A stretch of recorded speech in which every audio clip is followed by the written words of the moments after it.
Salut à tous, on est ravis de vous retrouver pour la fan zone d'Augusta en direct sur Journal du Golf TV. On est ravis de vous retrouver pour 2 heures d'émission pour vous faire vivre ce 90e Masters d'Augusta. Et comme depuis jeudi, on est avec Sébastien Audou. Salut Seb. Salut. 10 Masters en tant que journaliste, consultant. Voilà, pas de participation, hein, pas de joueur. Mais, Un big cut raté, malheureusement voilà. pour moi. Et Arnaud Thious de Journal du Golf. Salut Arnaud. Salut JP. Alors, messieurs, on se régale depuis le début de ce Masters. Rory McIlroy, qu'on pensait trop détendu, est finalement bien détendu et commence à tendre tout le monde derrière parce qu'il a pris une avance conséquente.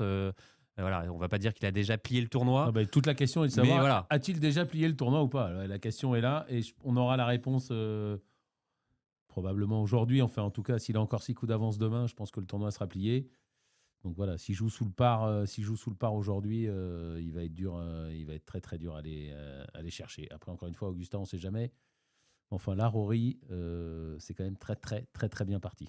Et justement, vous pouvez nous dire ce que vous en pensez. Vous pouvez poser vos questions sur le site, sur Facebook, où on diffuse le Facebook de Journal du Golf, où on diffuse en direct. Également sur YouTube, mais aussi sur le live commenté de l'équipe.fr. Posez-nous toutes vos questions, on essaiera d'y répondre le mieux possible. Voilà, sur cette victoire ou non de Rory. Rory, il a pris beaucoup d'avance. Sébastien, évidemment, ça s'est déjà vu, hein, dans le tournoi, des joueurs qui ont de l'avance, mais qui se font aussi manger par la pression. Là, on sent que Rory, la pression, elle a été plutôt l'an dernier. Là, on va dire qu'il est en roue libre, mais presque. Auto. En tout cas, c'est la plus large avance qu'on n'a jamais vue après 36 trous au Masters. Le précédent record, c'était 5. Alors effectivement, dans l'histoire, on a vu Spieth qui avait 5 coups d'avance à 9 trous de la fin et qui au final a perdu. On a vu évidemment, on se souvient tous de Norman qui explose face à Nick Faldo. Rien n'est écrit, mais bon, là, l'état d'esprit de Rory par rapport à l'année dernière où il était vraiment tendu. Et son niveau de jeu. Niveau de jeu. Oui, c'est là où je rejoins Arnaud. C'est-à-dire que bon, il pouvait quasiment difficilement moins bien driver. Il n'a pas touché un fairway sur les par 5. Il joue tous les par 5 sous le par. Il joue, je crois, il fait -7 sur les par 5. Et puis il y a ce fameux coup qui restera déjà dans les mémoires de ce Masters 2026, ce chip rentré au 17, incroyable, quoi. Oui, qui le propulse. Vous savez, ça m'a rappelé, vous vous souvenez de ce 3e tour incroyable de Tiger Woods à Torrey Pines, quand il est quand même un peu en dedans depuis le début du tournoi, il souffre de la jambe, on s'en souvient. Et puis très légèrement. Il finit très légèrement il avait la jambe avec cassée, double fracture de fatigue. Et puis il y a un moment magique où en fait il fait 2 eagles sur le retour et il rentre une sortie de bunker au 17, qui est le bonus ultime. Et honnêtement, moi, ça m'a rappelé un peu cette séquence-là. C'est-à-dire qu'il finit par 4 birdies, alors que déjà, il faisait une journée qui était jugée comme excellente, même sans ces 4 birdies pour finir. Oui, ça va être compliqué pour aller le chercher. Effectivement, on a eu déjà des précédents, mais je sais pas. Surtout s'il se met à bien driver, en plus. Mais surtout qu'encore une fois, son chip, au-delà du fait qu'il rentre, il est joué parfaitement. Et surtout, il avait raté le fairway et il s'est mis dans un spot où il savait où il devait se mettre, et pour après avoir un chip facile, et il avait un chip facile, il le met, c'est du bonus, mais sinon il fait le par, et au lieu de finir à -12, il finit à -11, enfin on ne sait pas son birdie 18, mais voilà, c'est surtout ça, c'est que même quand il rate, et il a raté beaucoup de drive, il sait où se placer au deuxième coup pour faire des parts, si ce n'est facile, en tout cas facile pour lui, donc ouais, Est-ce qu'on sent qu'il a une meilleure gestion du parcours que les années précédentes où il était rattrapé par l'émotion? Là, oui, évidemment qu'il a une meilleure gestion du parcours. Il faut aussi quand même dire que personne n'a mieux préparé que lui ce Masters. Il est venu à de nombreuses reprises. Il explique même, alors ça c'est la magie des jets privés. Donc il prenait le petit déjeuner avec sa fille Poppy et puis il prenait l'avion, il venait jouer 18 trous, il rentrait avant le dîner en Floride. Facile, quoi. Pour l'accompagner au dîner. Il a fait ça plusieurs fois. Il a été très présent. La semaine dernière, il a joué plusieurs fois le parcours. Ouais, il a dit j'ai pas beaucoup joué, mais je me suis beaucoup entraîné ces 3 dernières semaines à Augusta et ça vaut des tournois. Quoi. Ah oui, et on voit que ça porte ses fruits et c'est ce qu'il a vraiment longuement expliqué hier. Par ailleurs, il a fait une conférence de presse. Privilège de membre. Oui, exactement. Et voilà, il en a profité. Il a pu repérer Parce tous que les coins. joueurs, quand même s'ils ne sont pas membres d'Augusta, ils ont le droit quand même d'y aller Oui, avant mais le tournoi. mais un nombre de fois limité, voilà, effectivement. Alors que Rory, lui, peut venir autant de fois qu'il veut. Et Rory, il expliquait d'ailleurs dans ce fameux documentaire qu'on retrouve sur Amazon qu'il avait essayé toutes les formules possibles et imaginables avant de gagner son Masters, d'y aller plusieurs fois dans l'année, ne pas y aller du tout. Arriver au dernier moment, moment, arriver très tôt. Mais voilà. bon, c'est là où l'expérience s'accumule et il voit bien ce qui est le mieux pour lui. Mais encore une fois, apparemment, là, être venu régulièrement depuis quelques temps, c'est pas la dernière fois qu'il va le faire, surtout qu'il l'a dit au début du tournoi. Hein, c'est le premier, enfin maintenant ça en fait 2, des 16 plus importants tours de l'année. Donc il n'y a plus que les majeurs qui comptent. Donc voilà, il va venir à chaque fois les semaines précédentes Augusta et il va se préparer. Il n'y a plus que les majeurs qui comptent ou il n'y a plus qu'Augusta qui compte? Non, il n'y a plus que les majeurs. Non, il n'y a plus que les... faut pas exagérer quand même.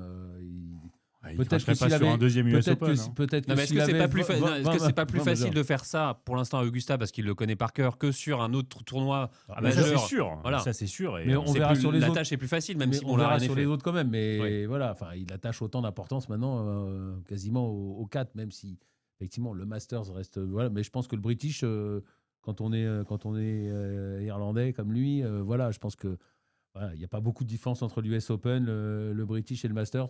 Peut-être l'USPGA un peu en dessous. Mais encore une fois, maintenant, ce qu'il va chasser, c'est amener son nombre de majeurs le plus haut possible. Niklos, normalement, est inatteignable. Woods aussi, mais voilà, il y a du monde, autour de la dizaine. Donc là, il pourrait marquer encore un peu plus l'histoire. Et puis, on a vu que c'est un parcours, les joueurs qui ont bien réussi au Masters réussissent d'année en année à très bien jouer au Masters. Regardez Bubba Watson, regardez évidemment Mickelson. Patrick Reed, là, encore regardez Fred Couples, regardez Patrick Reed, regardez Justin Rose, même s'il n'a pas gagné, il a été de nombreuses fois en tête du Masters. Donc voilà, c'est un parcours qui récompense l'expérience. C'est aussi pour ça que c'est très difficile de briller lors de ses premières, deuxième ou troisième participations. Il faut apprendre à gérer toutes les subtilités de ce parcours. Et là, effectivement, on commence à se dire que Fred Couples, qui disait à son caddie, je me demande s'il va en perdre un maintenant qu'il en a gagné un, Rory, effectivement, il peut aller en ajouter quelques-unes des vestes vertes. C'est sûr que si c'est pas cette année, c'est quand même pas trop mal parti cette année, ça nous étonnerait qu'il reste qu'à un Masters. Il a 35 ans, il a fait le plus dur l'année dernière. Maintenant, voilà, il connaît l'endroit comme sa poche, il est totalement détendu. Il peut venir adoubé par les membres de Love Story disait Benjamin. Donc on peut. C'est pas facile de parier en sport, c'est pas facile de parier en golf. On peut quand même parier que, sauf blessure, McIlroy il va en gagner d'autres des Masters. Mais oui, et puis voilà, son âge est quand même. Il a à minima encore 10 années faciles pour briller, voire plus, parce qu'on voit que les joueurs sont mieux préparés et qu'en plus avec le matériel. Ça permet quand même d'être performant plus longtemps. On a vu que Mickelson a gagné un PGA à 51 ans. Donc, franchement, il peut aller en chercher 3, 4, 5 peut-être. On ne sait pas, ce serait incroyable. Mais en tout cas, quand on voit la sérénité avec laquelle il a joué depuis 2 jours, moi, je suis estomaqué par ce qu'il a fait, notamment hier. Encore une fois, il est 90e sur 91 sur la précision au drive. Vous imaginez, il y a un seul joueur qui a été plus mauvais que lui après 2 tours. Il est leader à moins 12 avec 6 coups d'avance, c'est jamais vu au Masters. Donc s'il avait bien drivé, ça aurait pu être une boucherie encore. Oui, alors après, s'il avait mieux drivé, peut-être qu'il aurait moins bien puté. Mais en tout cas, il a rentré par exemple des putts vraiment très compliqués. À Augusta, il y a beaucoup de putts défensifs. Et c'est là aussi où la confiance joue énormément parce qu'il faut avoir beaucoup de confiance pour les attaquer, ces putts-là. Si vous les attaquez de manière défensive, bah, vous ne pouvez pas les rentrer. Rory, il les a rentrés. Et c'est pour ça qu'il rentre tous ses potes. Et c'est la différence par rapport aux autres Masters où, pareil, dans ce documentaire, il disait voilà, que parfois, il ne savait pas s'il fallait adopter la bonne stratégie, être défensif, attaquer. Et finalement, des fois, il faisait un peu tout à l'envers. Exactement. Et même par rapport à l'avance. Parce qu'il l'a expliqué longuement hier en conférence de presse. Si vous aimez le golf et si vous aimez Rory, regardez en intégralité sa conférence de presse d'hier qui est disponible sur le site du Masters. C'est absolument passionnant parce qu'il répond vraiment à toutes les questions de manière extrêmement élaborée. Il fait même plus que le job. Là, exactement. Et il dit que, bah voilà, en fait, notamment en 2011, ce qu'il avait appris en 2011, c'est que lui, c'est un joueur qui a besoin d'attaquer. Il ne peut pas jouer de manière défensive, ce qui était la caractéristique principale des Tiger Woods ou des Jack Nicklaus. Ils étaient très forts pour jouer ce jeu un peu défensif, laisser les autres joueurs faire des erreurs. Lui, il a compris, dès l'US Open 2011, que c'était pas son jeu. Et là, en fait, c'est là où il est, à mon avis, quand j'ai vu cette conférence de presse hier, plus que les 4 birdies par lesquels il a fini hier, je me suis dit, là, ça va quand même être très dur d'aller le chercher parce que je pense qu'aujourd'hui, il va vouloir venir le pied sur l'accélérateur et continuer à jouer son jeu. Et on sait que Rory, en pleine confiance, qui joue son jeu, il n'y a pas quand même grand-chose à faire. S'il y avait Scheffler à 4-5 coups, on se dirait, bon, peut-être, mais il n'y a pas Scheffler. Ouais, si en plus les putts rentrent comme il a putté hier, ça risque d'être compliqué pour les autres. Ça devient jouable. Mais encore une fois, c'était ça le premier jour. Il disait qu'il swingait pas bien, mais il a dit je continue à swinger.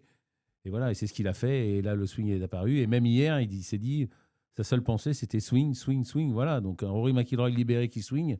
Oui, il va rater des coups, mais de toute façon, quand il les rate, il fait des recoveries de dingue derrière. Et il a un petit jeu hyper solide et un putting comme on l'avait jamais vu putter à Augusta. Donc, ouais, encore une fois, c'est aujourd'hui ou jamais pour les autres pour aller le chercher, ou alors lui plutôt pour laisser les autres revenir, hein, parce que c'est quand même, encore une fois, lui qui va avoir les clés.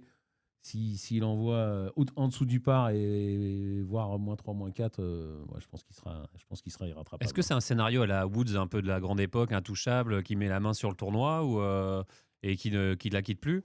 Alors, c'était pas forcément, on en discutait en antenne, c'était pas forcément le cas au Masters. Il l'a fait 2 fois. Il a fait le Masters 97 et puis il a fait Pebble 2000. Pebble et Saint-Andrews 2000. Et Saint-Andrews 2000 aussi. Mais sinon, Tiger, c'était plutôt j'y vais tranquille. Petit à petit. Ouais. Et je prends la tête le dimanche matin. Et comme tu disais, je laisse mes adversaires faire des erreurs. Voilà, regardez en 2019 comment il gagne. Hein. Il gagne en jouant de manière extrêmement défensive et il attend que Molinari fasse l'erreur en premier au 12. Rory, c'est pas son jeu. Et on a vu ce qu'un grand Rory fait. Enfin, je veux dire, quand Rory, il a gagné ses majeurs, il a quand même assez bien dominé. Évidemment, l'US Open qu'il a archi-dominé de bout en bout, mais même le British, le premier de ses PGA. Voilà, donc je pense que c'est fondamental dans l'approche de Rory d'avoir compris ça et de se dire... Et en plus, là, maintenant, il est détendu. C'est pour ça qu'il n'a même pas de... Il n'a même pas à retenir ses coups. Il n'y a plus de pression. Tout à fait. Je fais double bogey, je perds le tournoi. Et alors, j'aurai une autre chance l'année prochaine. De toute façon, puis même, j'ai le grand chelem en carrière. Je peux faire 4 double bogey et quand même gagner le tournoi. Donc. Exactement, oui. Et vous avez raison. Il a gagné d'une manière tellement rocambolesque l'année dernière qu'il se dit...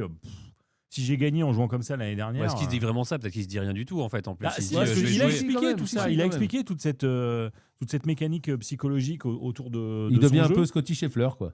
Voilà, c'est détachement, détachement absolu. C'est vrai que le détachement. C'est ce que disait Benjamin en début de semaine. En fait, il prenait ça limite pour du chemin footisme, mais non, pas du tout. C'est du détachement et c'est quand même le meilleur état d'esprit pour jouer au golf. Benjamin Cadieux, qu'on aura justement dans quelques instants en direct d'Augusta. Lui, il a eu la chance d'être dans les... Enfin, pas dans les cordes. Pas dans les cordes au Masters. Enfin, il peut essayer, mais bon, il y en a qui ont des problèmes.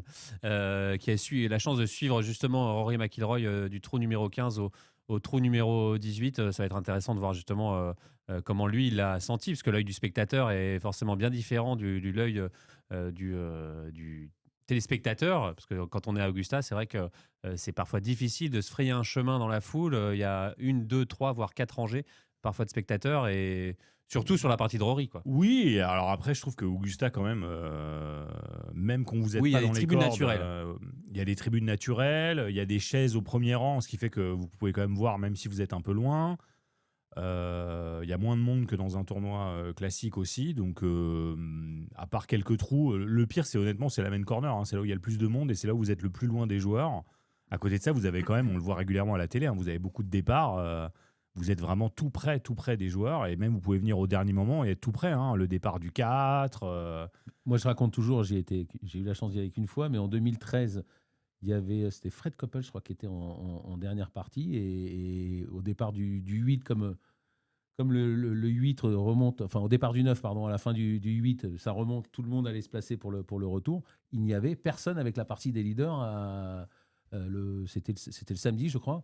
Voilà, donc il y a des fois où vous pouvez être très très près des joueurs et voir du golf comme nulle part ailleurs, comme le tournoi du dimanche dans votre club. Et surtout, c'est un des seuls tournois, je crois, où la jauge de spectateurs est dégressive. Ça, on dit décroissante. Bien, oui, il y a un peu moins de monde lors des rounds officiels que lors des practice rounds, en effet. C'est pour ça qu'il ne faut pas aller au merchandising trop tôt.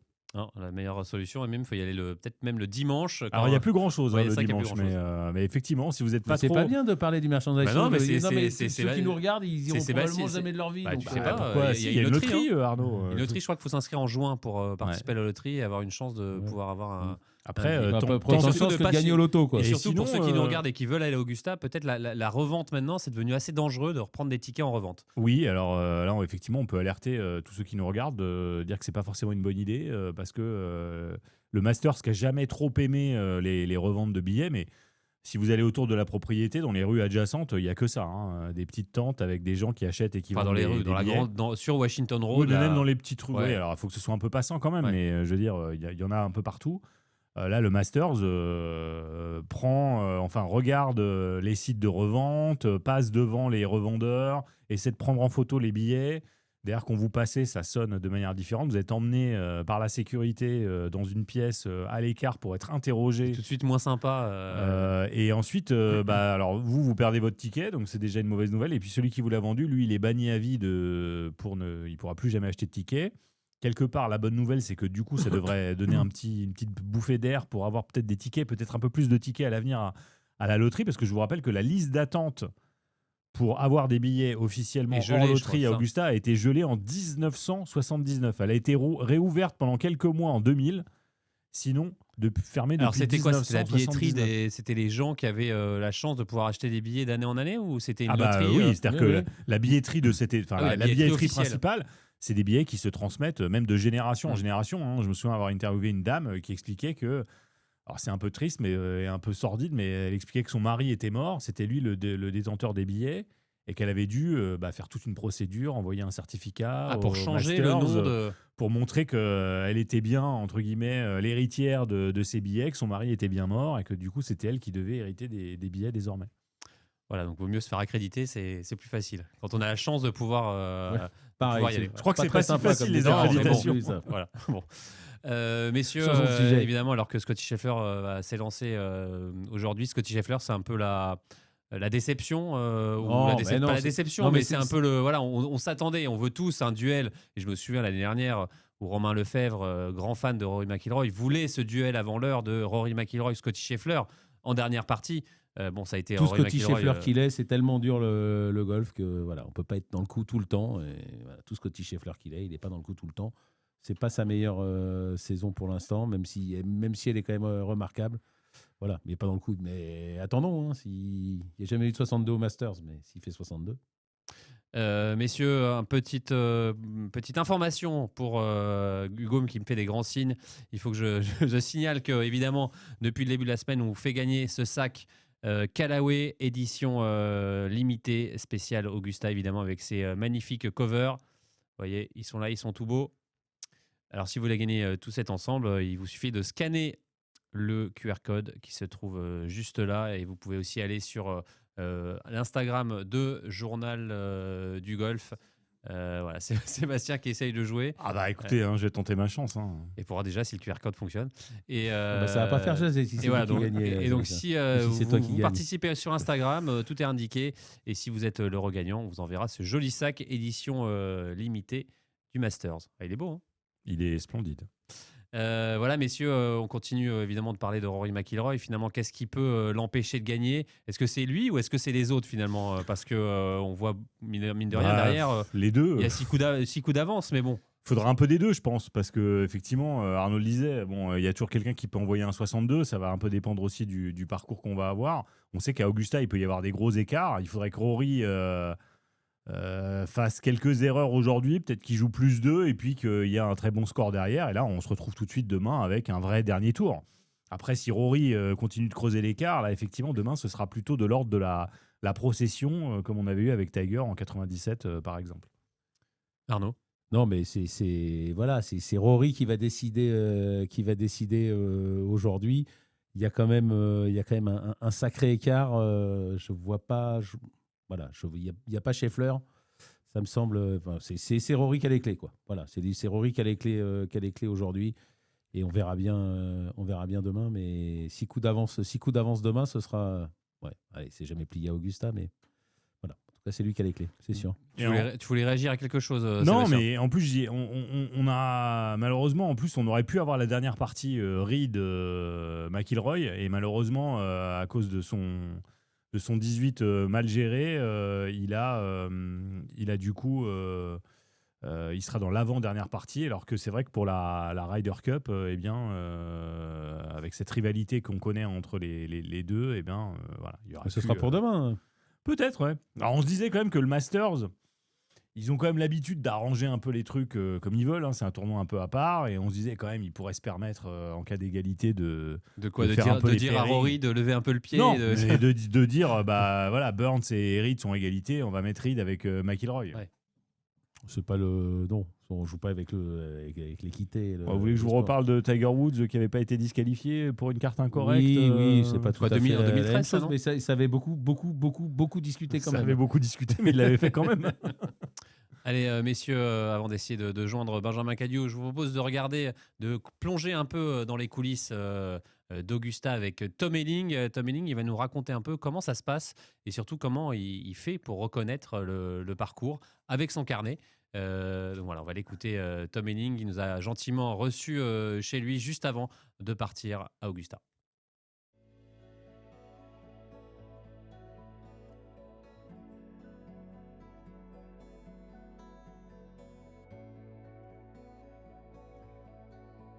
Bon Tom, est-ce que tu peux nous faire rentrer un peu dans une roco du Masters? Là, tu nous as gentiment, t'as pris ton carnet de l'année dernière. Comment ça se passe? Qu'est-ce que tu notes? Et voilà, qu'est-ce que tu notes en priorité en fait? En fait, le carnet du Masters comparé aux autres carnets du circuit du PGA Tour ou en Europe est relativement basique. C'est-à-dire qu'il y a pas mal de boulot à faire soi-même. Il n'y a pas de photos du tee, alors que sur les autres carnets, on les a. Il n'y a pas de chiffres de recentrage ou de lay-up sur les par 5. Donc tout ça, c'est du boulot à faire en amont. Idéalement en amont avant que ton joueur y soit là. Donc nous, par exemple, on va partir samedi qui arrive pour le Masters de la semaine d'après. Et le but, c'est de jouer 9 ou 18 trous avec Rasmus avant que la semaine elle commence, donc avant lundi, le dimanche, mais aussi de mon côté de faire le boulot, de marcher, pour opérer, reprendre quelques distances en fonction de certaines situations que je vais peut-être revoir ou qui vont peut-être être différemment cette année parce qu'on aura peut-être des idées un peu différentes de comment jouer ou peut-être le temps qui fait que le parcours sera plus long, plus court ou le vent qui sera peut-être dans une direction un peu différente tout au long de la semaine. Donc, c'est vraiment d'anticiper ce qui peut arriver, comment on peut jouer le parcours. Mais c'est un avantage d'avoir déjà ce carnet dans les mains et ton expérience de l'année dernière. C'est un avantage, ouais. En fait, les carnets qui sont les carnets du Masters, donc comme je disais, ils sont très basiques, mais d'année en année, ils ne changent pas. Donc, en fait, le but, c'est vraiment de prendre tes connaissances et tes notes que tu as de l'année précédente. Donc, j'ai celui-ci. Et donc, dans celui de cette année qui va arriver, je vais recopier les choses qui me semblent pertinentes et j'espère faire ça pendant les 15 prochaines années. Tu avais celui de 2015 quand tu es… J'avais celui de 2015, ouais. Ce que j'ai tendance à faire, c'est qu'à partir du moment où j'en ai un qui passe, je m'en débarrasse et je garde le plus récent. Parce que, Donc tu t'es débarrassé de celui de 2015? Je me suis débarrassé de celui. Tu l'as acheté? Ouais, là-bas, je pense l'avoir jeté ou laissé, je sais pas. Tu aurais dû nous le donner. Celui, ouais, je vous en ramenais un autre. Celui-là, il sera disponible à la fin de la semaine prochaine. Mais non, je ne sais pas où je l'ai mis le 2015, mais ce que j'avais fait, c'est que voilà, en arrivant le samedi, le dimanche, au moment de l'enregistrement, je prends l'habitude de me poser et de reprendre tous mes notes pour ensuite voir avec le nouveau carnet s'il y a des choses qui me semblent plus ou moins pertinentes ou des choses à changer en fait. Donc, qu'est-ce que c'est un boulot qui te prend combien de temps de tout noter sur le carnet? Tu le notes quand tu es sur le parcours, après tu renotes des trucs après? Comment ça se… Ouais, en fait, de noter en lui-même, c'est peut-être quelques heures, de reprendre un peu les notes et de revoir ce qui est pertinent, de savoir quoi mettre dedans. C'est des années d'expérience et de compréhension de data, d'échecs, de bons coups, de situations où on voit peut-être comment mieux faire. Donc, non, au fur et à mesure de la semaine, on est toujours en train de rajouter des notes, plus ou moins en fonction de certains trous. Le but, c'est d'essayer d'avoir En fait, le but du quadrillage et de ce genre de parcours, c'est d'avoir le plus d'informations possible pour le rendre le plus simple possible pour le joueur. Donc, c'est de bien définir où vont être les drapeaux et comment le vent va affecter les situations du tir en attaque de green. Et par rapport à ça, rendre la tâche la plus simple possible pour le joueur pour qu'il sache où est-ce qu'il peut laisser la balle si jamais on est hors position du tee dans certaines situations. Lui aussi a un carnet, évidemment. Lui aussi a un carnet. Il note. C'est très dépendant des joueurs. Il y a quelqu'un comme Justin Rose qui a sûrement autant de notes dans son carnet que moi, et des choses complètement différentes, sûrement par rapport à pas mal les breaks du green que lui il met par rapport à ce qu'il a vu ou ce qu'il a fait. Et tu as des joueurs qui mettent strictement rien, qui aiment juste pouvoir jeter un œil, reconfirmer un peu aussi le visuel, parce que je trouve qu'Augusta, il est tellement bien dessiné, c'est un peu trompe-l'œil. Il y a tellement de dénivelé, des bunkers bien placés, des pentes, que des fois, visuellement, on peut se dire, j'ai l'impression que c'est 90 au lieu de 100 ou 100 au lieu de 110. Donc visuellement, ça peut être pas si facile de repérer un peu les profondeurs et les distances. Donc ça, c'est super important, je pense, pour que le joueur puisse vérifier, mais chacun est un peu différent. Et pareil pour les cadres, il y a des gens qui rajoutent de l'info et des gens qui n'en rajoutent pas. C'est dépendant.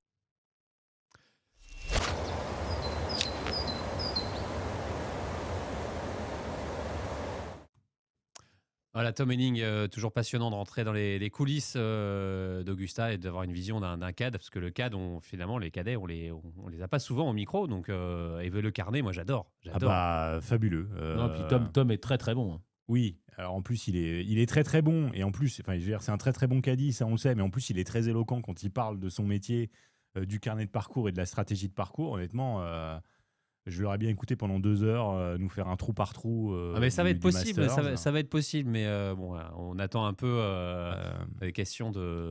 Il va y avoir l'intégralité de l'interview de Tom Henning bientôt disponible sur la télé. Oui, parce qu'il faut savoir que Tom Henning, évidemment, maintenant est le caddie de Rasmus Højgaard, mais on l'a rencontré pendant, on l'a eu pendant 1 heure, quasiment 1 heure et demie quand on l'a rencontré. 2 heures, vous m'aviez dit, Philippe. 2 heures, tu m'avais dit. Si tu veux, Arnaud. Et il nous a raconté toute sa carrière finalement, ce qu'il a appris. Il faut savoir que c'était quand même le caddie de Victor Dubuisson quand il a participé à la Ryder Cup. Donc il y a plein d'anecdotes. Après, il a participé à la Ryder Cup à Rome avec Rasmus Højgaard. Donc là aussi, plein d'anecdotes. Il nous parle d'Alexander Levy, de ses débuts avec Benjamin Hébert, avec José Philippe Lima. Bref, ça arrivera très vite sur Journal du Golf TV. Et voilà, c'est passionnant parce que. Et puis aussi, restez devant votre écran. Un trou par trou d'Augusta. Il nous a montré son carnet. On a pu voir ce qu'il y avait dans son carnet. Et ça, c'est précieux parce que la dernière fois qu'on avait pu le voir, c'était avec. On avait pu voir le carnet de Grégory Avray. Voilà. Par contre, voilà, s'il peut ramener tous les carnets de parcours au lieu de les jeter. Moi, j'en ai pas jeté un. C'était mais toi, ma t'étais mission. cadet aussi, non ? Non, j'étais pas cadet, mais moi, justement, j'essayais toujours d'en récupérer un quand j'allais sur les majeurs, notamment sur les parcours qui étaient aussi joués dans des tournois réguliers du PGA Tour, parce que ça me resservait ensuite par la suite. Puis, pour moi, c'est des souvenirs fabuleux. Évidemment, je comprends pas forcément toutes les annotations. Mais c'est pas grave, c'est quelque chose de collector. Exactement. Allez, on retrouve Benjamin Cadio tout de suite en direct d'Augusta. Ah, le beau gosse. Salut Ben. Alors Ben qu'on n'entend pas. On a un petit problème de son. Est-ce que ton micro est activé, Benjamin ? Parce qu'apparemment tu nous entends. Est-ce que le micro est activé ? Ah. Non, alors bon, voilà. Donc évidemment, toujours compliqué d'avoir Benjamin, mais on va l'avoir. On a vu d'ailleurs, il faisait encore très beau sur le parcours de l'Augusta National. Peut-être que Hugo, tu peux nous montrer les positions de drapeau de ce 3e tour, de ce Moving Day. Voilà, des positions de drapeau, on va dire, officielles qu'on nous a fait parvenir. Alors évidemment, les positions de drapeau du Moving Day, Sébastien, c'est fait pour qu'il y ait du spectacle, pour qu'il y ait des birdies, pour que voilà, il y ait du mouvement au classement, quoi. Remets-le en grand peut-être, Hugo, non ? Ouais. Là, vous voyez que par exemple le 13, on fait un petit cadeau là pour ceux qui veulent l'attaquer en 2, par exemple. Le 15, c'est pas la position la plus difficile non plus. Par contre, aller chercher un birdie au 16 avec ça ne met pas l'eau en jeu, mais pour le coup, ce drapeau-là, il va faire beaucoup de parts. Le 3, il est sympa aussi, hein.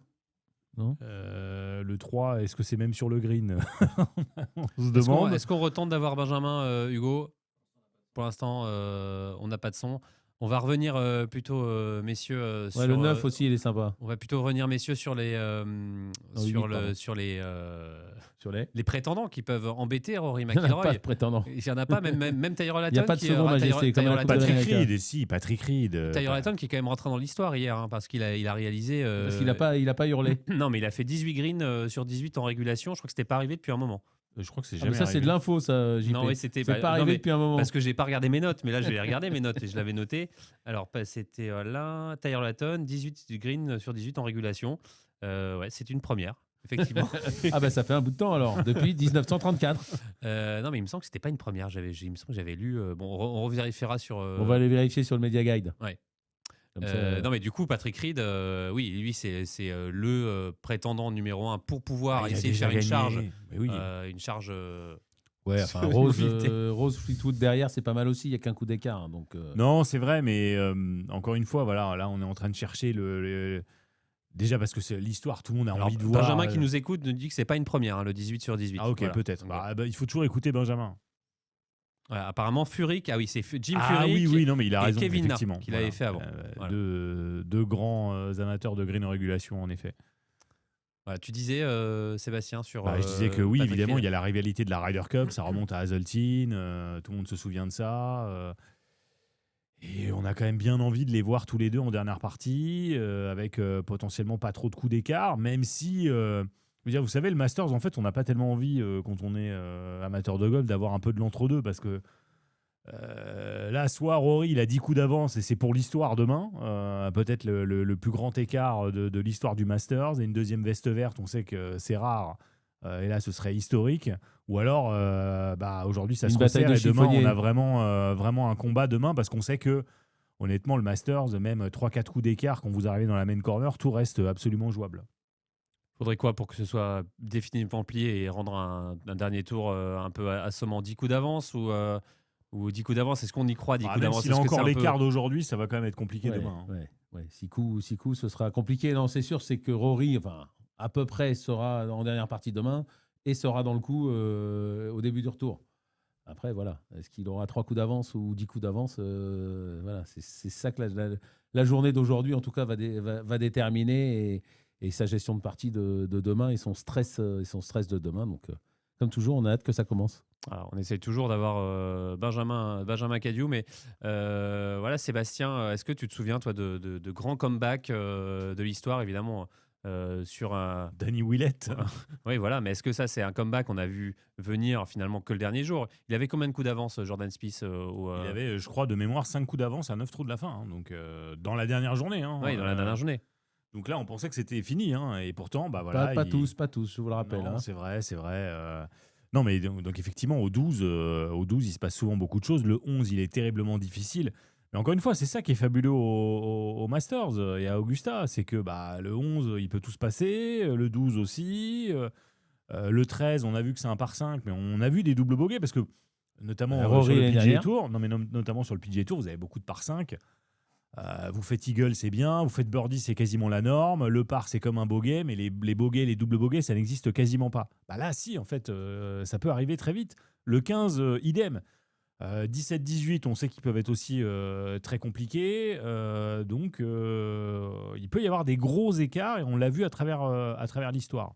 Après, on voit que des joueurs qui ont déjà gagné avec beaucoup d'expérience, il y a guère que Spieth, hein, comme ça, qui a craqué de la sorte. Pour ce qui est des autres, c'était plutôt l'inverse en général. Hein. C'est plutôt, on l'a eu avec Norman, qui cherchait enfin sa première veste verte et qui a craqué, alors que Faldo, qui lui allait chercher son 3e titre, a parfaitement géré ce dernier tour en 96. Alors, messieurs, qu'est-ce que vous avez envie de voir aujourd'hui pour ce Moving Day? Est-ce que vous avez plutôt envie de voir un Rory qui s'envole, ou alors un peu de bagarre pour garder un peu de suspense? Parce que c'est ça aussi le truc. Nous, on a question envie, impossible. Parce nous, on qu'on a envie d'avoir que nous, on a envie aussi d'avoir du suspense pour on le a envie dernier d'avoir tour. du Parce que si c'est suspense, mais on n'a plié- pas envie que Rory craque. Et pour qu'il y ait du suspense, il faut quand même que Rory, en tout cas, joue dans le par ou au-dessus du par. Donc, on n'a quand même pas envie de ça. Donc, on peut pas avoir envie de. Mais voilà, notre cœur balance parce qu'on a envie de suspense quand même. Voilà. Après, comme dit Seb, Si demain c'est la marche vers la gloire, on va quand même se régaler et on va se dire est-ce qu'il va gagner avec 6, 8, 10, 12 coups d'avance. Voilà, déjà l'année dernière, il a rejoint Sarazen, Hogan, Player, Niklos et Woods. Là, en plus, il rajoutera Nick Faldo avec le doublé, donc en plus de Niklos et de Woods. Donc voilà. Finalement, le jeu, il est là, c'est de faire le doublé cette année, quoi. Après, une fois qu'il aura fait le doublé cette année, il cherchera le triplé. Évidemment, mais c'est ça. Mais cette année, c'est le doublé. Et là, c'était ce qui est jamais arrivé depuis Tiger Woods depuis plus de 20 ans. Mais quelque part, on n'y croyait pas trop encore mercredi avec Benjamin. On se disait qu'il n'était pas dans l'état d'esprit pour faire le doublé. Non, encore une fois, on va se régaler quand même. On a vu hier, il était à égalité à un moment. Il a fini avec 6 coups d'avance, mais à un moment, il était à égalité. Donc voilà, on le sait, tout peut se passer à Augusta et on espère qu'il va se passer beaucoup de choses et puis on verra bien après. Allez, ton petit coup de cœur, Sébastien, de ce 3e tour. Qu'est-ce que tu peux nous... Rory aussi je sais pas, on peut avoir une autre réponse Rory, allez. Non. Je sais pas, franchement, je pense que tout le monde est resté assommé par ce qu'a fait Rory. Enfin, c'était une qualité de jeu absolument magique, quoi, de finir ce 2e tour comme ça. Non, honnêtement, moi, j'ai presque oublié tout ce qui s'était passé par ailleurs. Rory, il m'a complètement subjugué par la qualité de son jeu, l'approche qui rentre au 17, tous les potes, encore une fois, tous ces potes défensifs qu'il a attaqués de manière très offensive. Ça, c'est pour moi le facteur marquant. Et là, je me dis, avec cette attitude-là, parce qu'encore une fois, au Masters, on rate beaucoup de potes qui font peur. Et on les rate justement parce qu'ils font peur. Quand on n'a pas peur de ces potes-là, c'est quand même... C'est le début de l'invincibilité. C'est pas le début de l'invincibilité, mais c'est quand même un facteur extrêmement important pour vous permettre de surmonter tous les pièges que ce parcours vous tend. Parce que, Tom en parlait, il y a quand même beaucoup de ressorts psychologiques sur ce parcours. Tous les potes qu'on a qui sont... Même des petits potes, ou les joueurs qui ont peur sur des tout petits potes parce qu'ils sont en descente et parce que ça glisse et parce que ça va aller très vite. Des angles, des drapeaux qui vous tentent, mais vous vous dites « Ah, si je vais le chercher, celui-là, c'est potentiellement le double bogey. » C'est un peu qui tout double, quoi. Non, mais, oui, et puis on l'a dit hier, et puis en plus, c'est pour ça qu'il y a des séries de bogey ou des séries de birdie, parce que voilà, et c'est vrai que McIlroy, hier, au début du retour, avec son bogey du 10, au 11, il fait un bon drive, mais son 2e coup, il est coup-ci comme ça. Voilà, il fait birdie au 12, il disait que le 12 était très facile, voilà, ça l'a relancé, mais encore une fois, les momentum sont encore plus importants qu'ailleurs sur ce parcours, la dynamique. Et en tout cas, le 3e tour qui est lancé, on voit pour le moment Brian Harman, par exemple, qui est pour le moment à -3 pour la journée. Il y a pas mal de scores dans le rouge, donc voilà, ce qui prouve que c'est plutôt logique. En plus, les joueurs qui reviennent de l'arrière veulent recoller un peu au classement. Finalement, pour le coup, ils n'ont pas grand-chose à perdre. Pour ces joueurs-là, finalement, c'est quoi? C'est de faire une bonne journée pour se replacer, se replacer dans les... on ne sait jamais, encore une fois. 2,63 et ça peut gagner. Et je me souviens, c'était pas Sean Lowry qui avait fait une belle remontée l'année dernière, qui était après le 3e tour, non, tu te souviens pas? Si vous posez la question, il faut avoir la réponse, Jean-Philippe. Non, mais si, mais il me semble. Et justement. Non, mais oui, ça arrive, effectivement, parce que sans faire une mauvaise journée, si Rory il joue 69 et qu'il y a un 63, voilà, il n'y a plus d'écart, en fait. Donc, c'est l'avantage. Et c'est pour ça que c'est pas surprenant de voir des scores bas aujourd'hui. Le Master, c'est quand même assez bien dosé ça. Il y a beaucoup de joueurs qui se sont plaints hier des conditions des greens peut-être un peu plus lents que ce à quoi on pouvait s'attendre. Et je pense qu'ils ont parfaitement la maîtrise stratégique de ce que doit pouvoir donner le parcours, y compris par rapport, je pense qu'ils sont assez malins pour voir aussi la situation et pour comprendre que si vous faites un parcours aujourd'hui extrêmement compliqué, en fait, vous allez vous retrouver dans une situation du US Open. Si vous avez 6 coups d'avance après 36 trous à l'US Open, vous jouez 2 fois le par, c'est bon, c'est gagné à coup sûr. Et même si vous jouez plus 2 chaque jour, vous avez de fortes chances de gagner. Là, effectivement, on n'est pas à l'abri d'un 63, d'un 64. Et là, ça peut complètement relancer le dernier tour si Rory fait juste une journée en demi-teinte. Est-ce que ça vous intéresse justement de voir une swing séquence de notre ami Louis Cohen-Boyer qui nous a réalisé une swing séquence dans un des heures du coach, mais qui va être parfaitement... Oui, tu veux dire quelque chose, Arnaud? Oui, d'un joueur qui a fait une remontée dingue l'année dernière. Exactement. C'est Sean Lowry qui avait fait un un superbe moving day pour se recoller un peu à la tête. Et justement, Louis Cohen-Boyer nous a fait la swing séquence de Sean Lowry pour tout savoir sur son swing. De Shane Lowry. Pour cette swing séquence, nous allons analyser le swing d'un des plus grands champions européens et récemment l'un des héros de la Ryder Cup. Et oui, je parle bien de Shane Lowry, qui évidemment a un caractère et une aura qui dépasse son golf, mais qui a aussi un swing qui est assez exemplaire sur plusieurs points. Et je vais vous montrer comment vous pouvez vous inspirer de Shane Lowry pour vous améliorer et surtout vous améliorer en pensant à la fin de votre mouvement. On va passer donc à la vidéo avec Shane Lowry, qui a un swing que je considère assez exemplaire, surtout sur un point, c'est sur le rythme. Il a un rythme vraiment qui est délié, il a une espèce de une sensibilité, on sent vraiment que c'est un point du jeu qui répète à chaque fois, un rythme absolument parfait. Donc je vous encourage encore une fois à travailler le rythme, comme Céline Boutier nous l'avait proposé dans un des tips du tour. Shane Lowry, encore une fois, un des joueurs à plus haut niveau qui a vraiment un rythme exceptionnel. Ensuite, ce que je remarque sur ce joueur irlandais, c'est vraiment la position du swing à la fin qui est absolument exemplaire sur plusieurs points. Déjà, la première des choses, ce que je vais vous demander quand vous finissez votre swing, c'est d'arriver à finir sur l'extrémité du pied gauche, sur le quart extérieur du pied gauche. Ça va vraiment nous permettre d'être certain que notre poids est vraiment en train de se projeter en avant. Si à l'inverse, je finis avec le pied absolument au sol, là, j'ai le luxe de rester en arrière.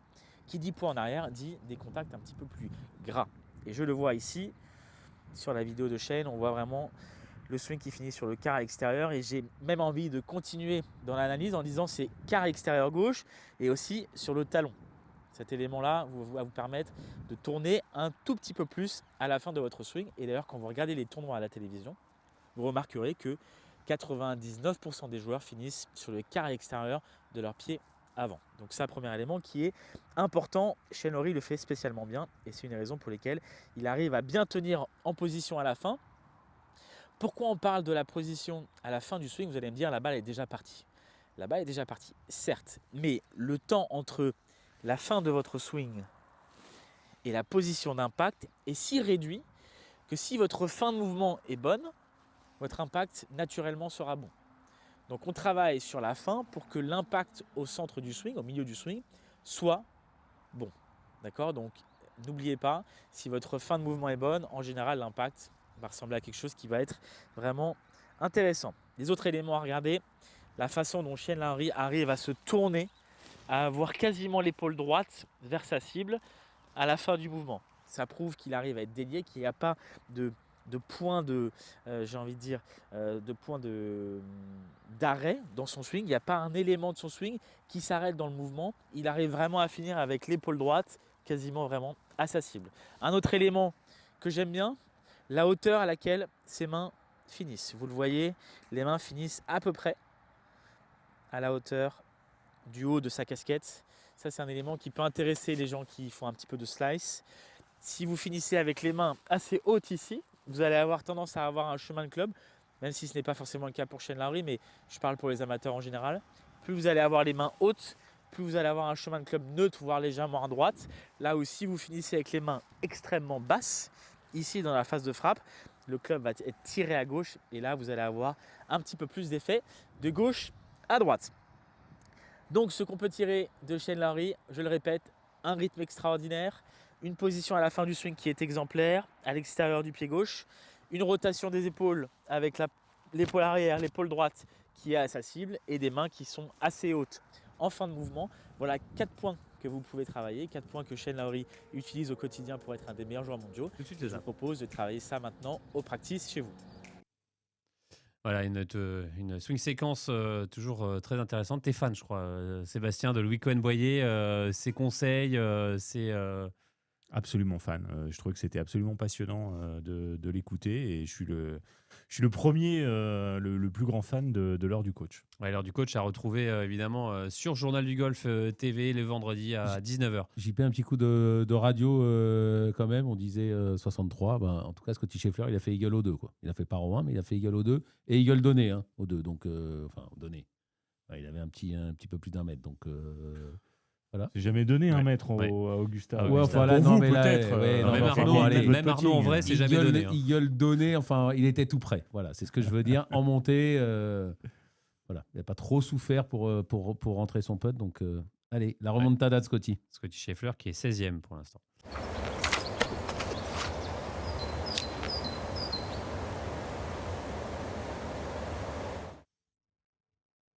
Voilà, on est de retour pour la fan zone Augusta, 3e jour, le Moving Day.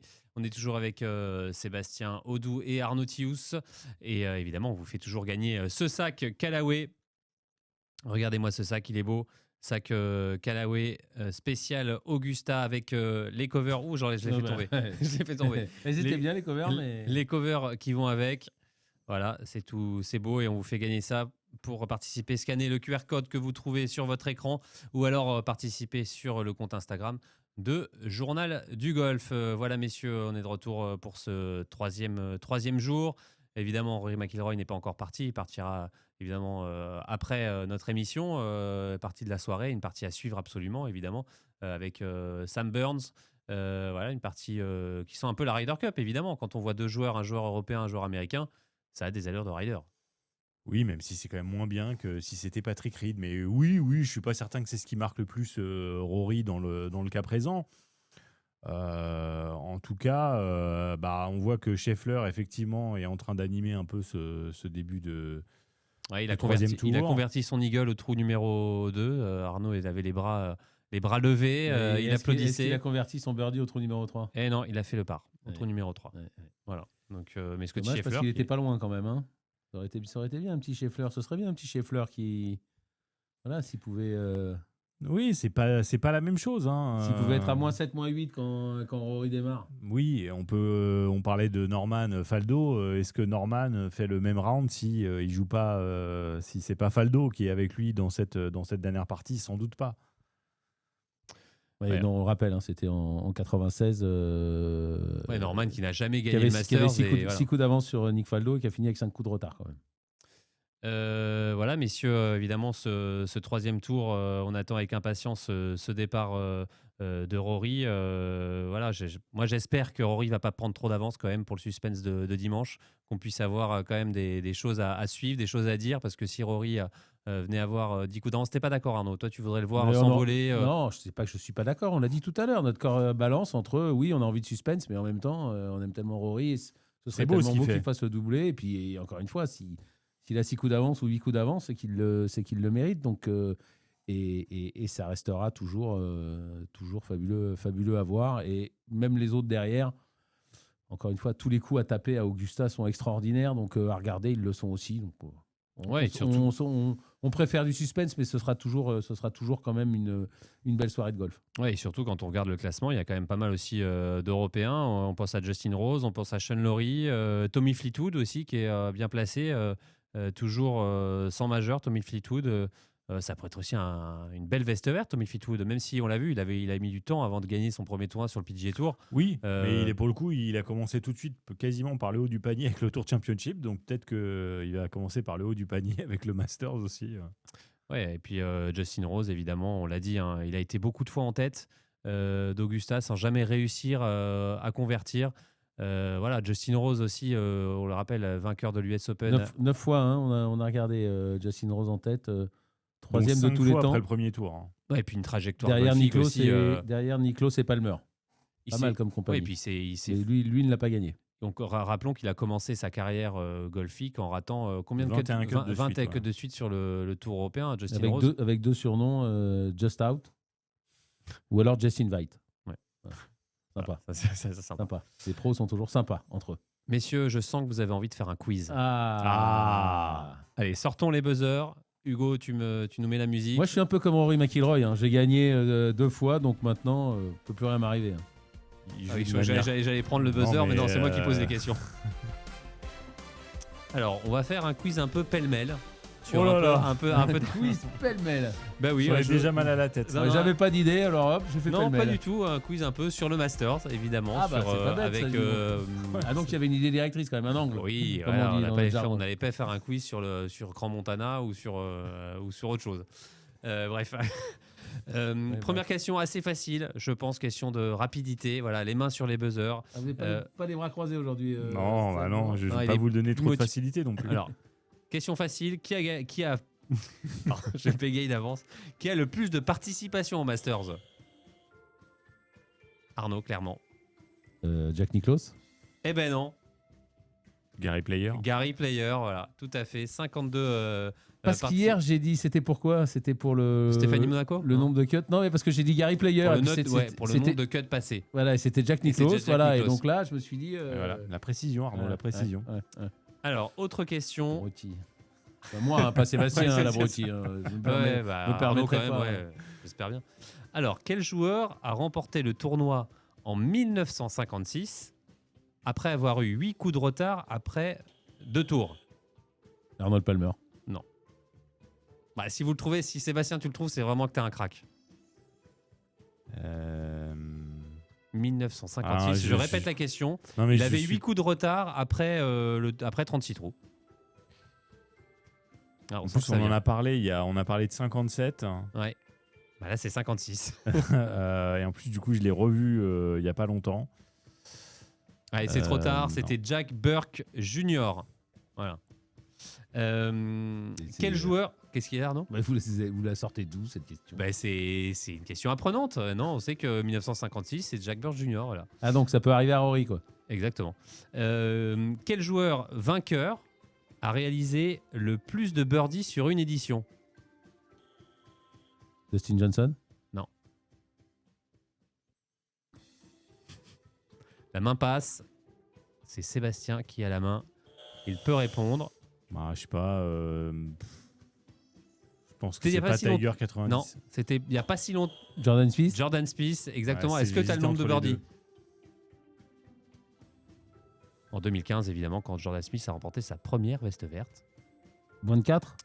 28 birdies, pas loin, Arnaud. Vous savez qui a fait le plus de birdies sur un Ah. seul tour? Je crois que c'est un certain Anthony Kim. Heureusement voilà. que tu connais deux ou trois Et- autres trucs. Et surtout qu'on n'en a pas Seb. parlé hier lors du deuxième tour. Parce que c'était lors du deuxième tour du Masters 2000... 9. 2009 2009, ouais. 2000, Bah, 2000. tu nous l'as tellement répété, Seb, Ouais. que maintenant, on va bientôt Alors. connaître les trous. hein. Et à l'inverse, donc là on a vu le plus de birdies. À l'inverse, il y a 3 joueurs qui ont gagné le Masters en réalisant seulement 11 birdies. Vous avez le droit d'en citer un des 3. Zach Johnson. Eh ben non. Elle est très bien la musique. C'est dans Hugo. des vieilles éditions, non? Alors il y a... Hop, hop, hop, hop, hop, hop, hop, hop. Objection, votre honneur. Pas d'indice. Pas Alors, d'indice. je peux donner un indice. Hein. On l'a cité hier. L'indice. Pour vous qui nous regardez. On l'a On l'a cité. cité hier. Il y en a 2, même 3 qu'on a cités. Les 3, on les a cités hier. Je peux répondre à nouveau non, bah, Allez-y, non, allez-y. non, je sais pas. Alors, il y avait Doug Ford, vainqueur en 57. Voilà, qui avait fait, en fait, ils ont fait 11 birdies pour gagner le tournoi. Jack Nicklaus en 63 et José María Olazabal en 1994. Voilà, vous êtes passionné par mon quiz, on apprend plein de choses. C'est absolument génial. Alors, quel est le plus vieux joueur de l'histoire du Masters à avoir terminé deuxième? Le deuxième plus vieux, enfin le plus vieux Non, deuxième. on a compris. Allez, il faut répondre là. Sinon, Jack c'est- Nicklaus. Deuxième, hein, pas premier. Ouais. Non, c'est une mauvaise réponse. C'était il n'y a pas si longtemps. Mickelson. Ouais. Mickelson en Ouais. 2023, il avait 52 ans et 297 si on pouvait jours. arrêter de donner des indices une fois que j'ai répondu, Ah, je croyais ça serait quand même un peu plus je croyais fair. qu'Arnaud allait dire de parler de joueur du livre. Alors, C'est l'évidence, Mickelson. Ben oui, enfin, vous l'aviez dit en plus quand j'ai dit que Mickelson et Woods étaient plus dans le coup. alors, et à l'inverse, le plus jeune runner-up, comme on appelle ça. Jordan Spieth. Ouais. Quelle année? 2014. Exactement. Il avait 20 ans. 20 ans. Voilà, super. Autre question, dernière, mais pas des moindres. Combien de fois le tournoi s'est terminé en play-off? 11. Et ben la réponse était 12, parce que l'année dernière, vous n'avez pas compté celle de l'année dernière. J'ai pas eu l'occasion Ah oui, de c'est vrai, répondre. pardon. Ouais. Sébastien, alors on laisse la main passe. 12. C'est une bonne Ah, réponse. bravo, belle victoire de Sébastien. Alors, et pour la petite histoire, il faut savoir qu'avant 1976, le vainqueur ne se disait, enfin, il n'y avait pas de play-off. Il fallait rejouer 18 trous. Et, Le vrai jeu de golf. Et on pouvait même rejouer un autre 18 trous après ces 18 trous. Voilà, et on l'a vu d'ailleurs en 1935, c'est Jen Sarrazin qui avait remporté le tournoi après 36 trous de play-off. C'était face à, en 1935, Thornton Smith. non, Sarrazin. face à, ouais, il avait gagné Sarrazin face à Craig Wood. Oui, bien Voilà, sûr. bah oui, voilà. Non, mais c'est vrai. Voilà, donc on ne sait pas trop qui a gagné, Hugo. On ne sait pas, d'accord. On C'est fera moi, les mais, comptes, mais non, il y avait match on va nul, il y dire avait que match nul. Seb est le vainqueur moral. Ouais, Voilà. bah oui, Ouais, comme à ouais. chaque fois. Si on peut enlever la victoire d'Arnaud. Hein. Alors voilà, messieurs, c'est vrai qu'on va essayer d'avoir tout à l'heure, encore une fois, Benjamin Cadieux. Mais est-ce que vous aimez le chipping? Chipper au bord des greens et savoir comment chipper à la manière Augusta. Je sais que vous adorez Louis Cohen-Boyer, Ah Sébastien. oui, là, je sens qu'on va revoir Louis Cohen-Boyer, donc je me réjouis d'avance. Allez, Louis Cohen-Boyer qui va nous montrer un chip mythique d'Augusta. Il va nous montrer comment bien chipper tout court.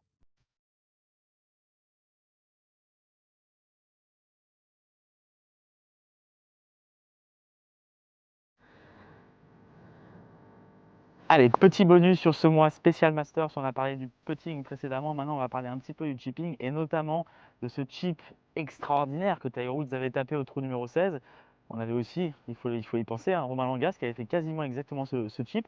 On a essayé de le recréer et ce que j'aimerais vraiment vous amener, vous transmettre, c'est qu'avant toute chose, avant de faire son chip, le plus important, c'est de déterminer son point de chute. On se souvient de la façon dont Tiger Woods regardait sa pente, le temps qu'il avait pris et la concentration qu'on avait sur son visage. Et j'aimerais bien que vous vous inspiriez un petit peu de ça sur votre chip. Alors, sur ce chip, donc, encore une fois, au trou numéro 18 à Chantilly, on a un petit peu de pente. Et la première chose que j'ai faite, c'est que j'ai essayé de symboliser du mieux possible un point de chute. J'ai pris un tee, tout simplement, que j'ai positionné dans la pente pour que la balle ensuite soit attirée avec le début du dénivelé, mais aussi la pente au niveau du green.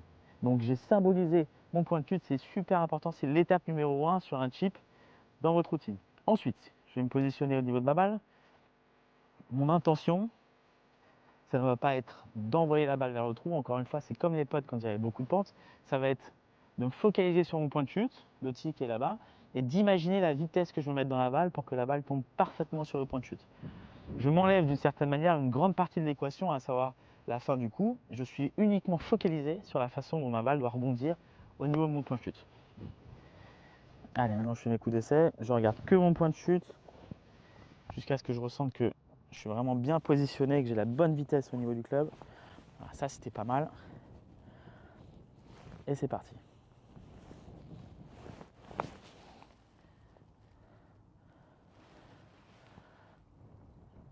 Ok, la balle ensuite glisse tranquillement vers le trou, mais regardez ce qui s'est passé. J'ai pas eu besoin de me préoccuper de ça. Ça a été fait dans la première partie du travail. J'ai juste eu besoin de me concentrer sur le point de chute. La balle était un petit peu à droite de là où je voulais tomber, mais bon, pas de problème, elle a fini proche du trou. Allez, je recommence. J'essaie de ressentir le coup du mieux possible. Je vais utiliser une technique assez similaire. C'est de ressentir la vitesse que je veux mettre dans le club pour tomber sur le tee. Encore une fois, je suis vraiment focalisé uniquement sur le tee. La fin du coup, je m'en préoccupe pas. Ah, c'était un peu mieux au niveau du point de chute. La balle finit un tout petit peu à droite, elle revient tranquillement. Mais voilà, au moins, sur la réalisation du coup, sur l'exécution, j'ai réussi. J'ai peut-être surestimé un tout petit peu la pente, mais en tout cas, le coup est plutôt réussi. Je continue au niveau de la technique. Je ne vais pas changer ma technique, je vais juste essayer de décaler tranquillement le point de chute. Vous avez vu, je finis un tout petit peu à gauche. Donc, je vais essayer de me positionner un tout petit peu mieux, tout petit peu plus à droite. En plus, je ressens quand je marche là que la balle va vraiment être aspirée par la pente. Je pense que ça devrait finir pas mal.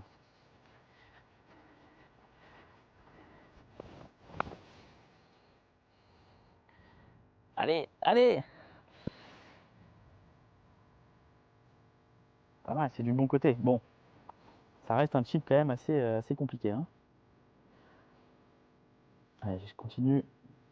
J'essaie de bien placer ma balle. Ah, c'est trouvé un bon lie. Encore une fois, j'ai encore un peu trop surestimé ma pente. Hein. Peut-être que je finisse encore un peu plus à droite. Allez, sur celle-là, je me concentre vraiment. Je visualise.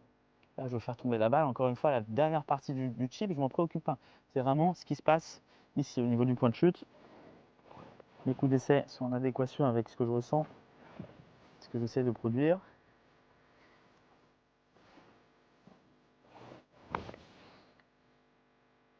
Allez, allez, allez. Ah, un petit peu trop de vitesse.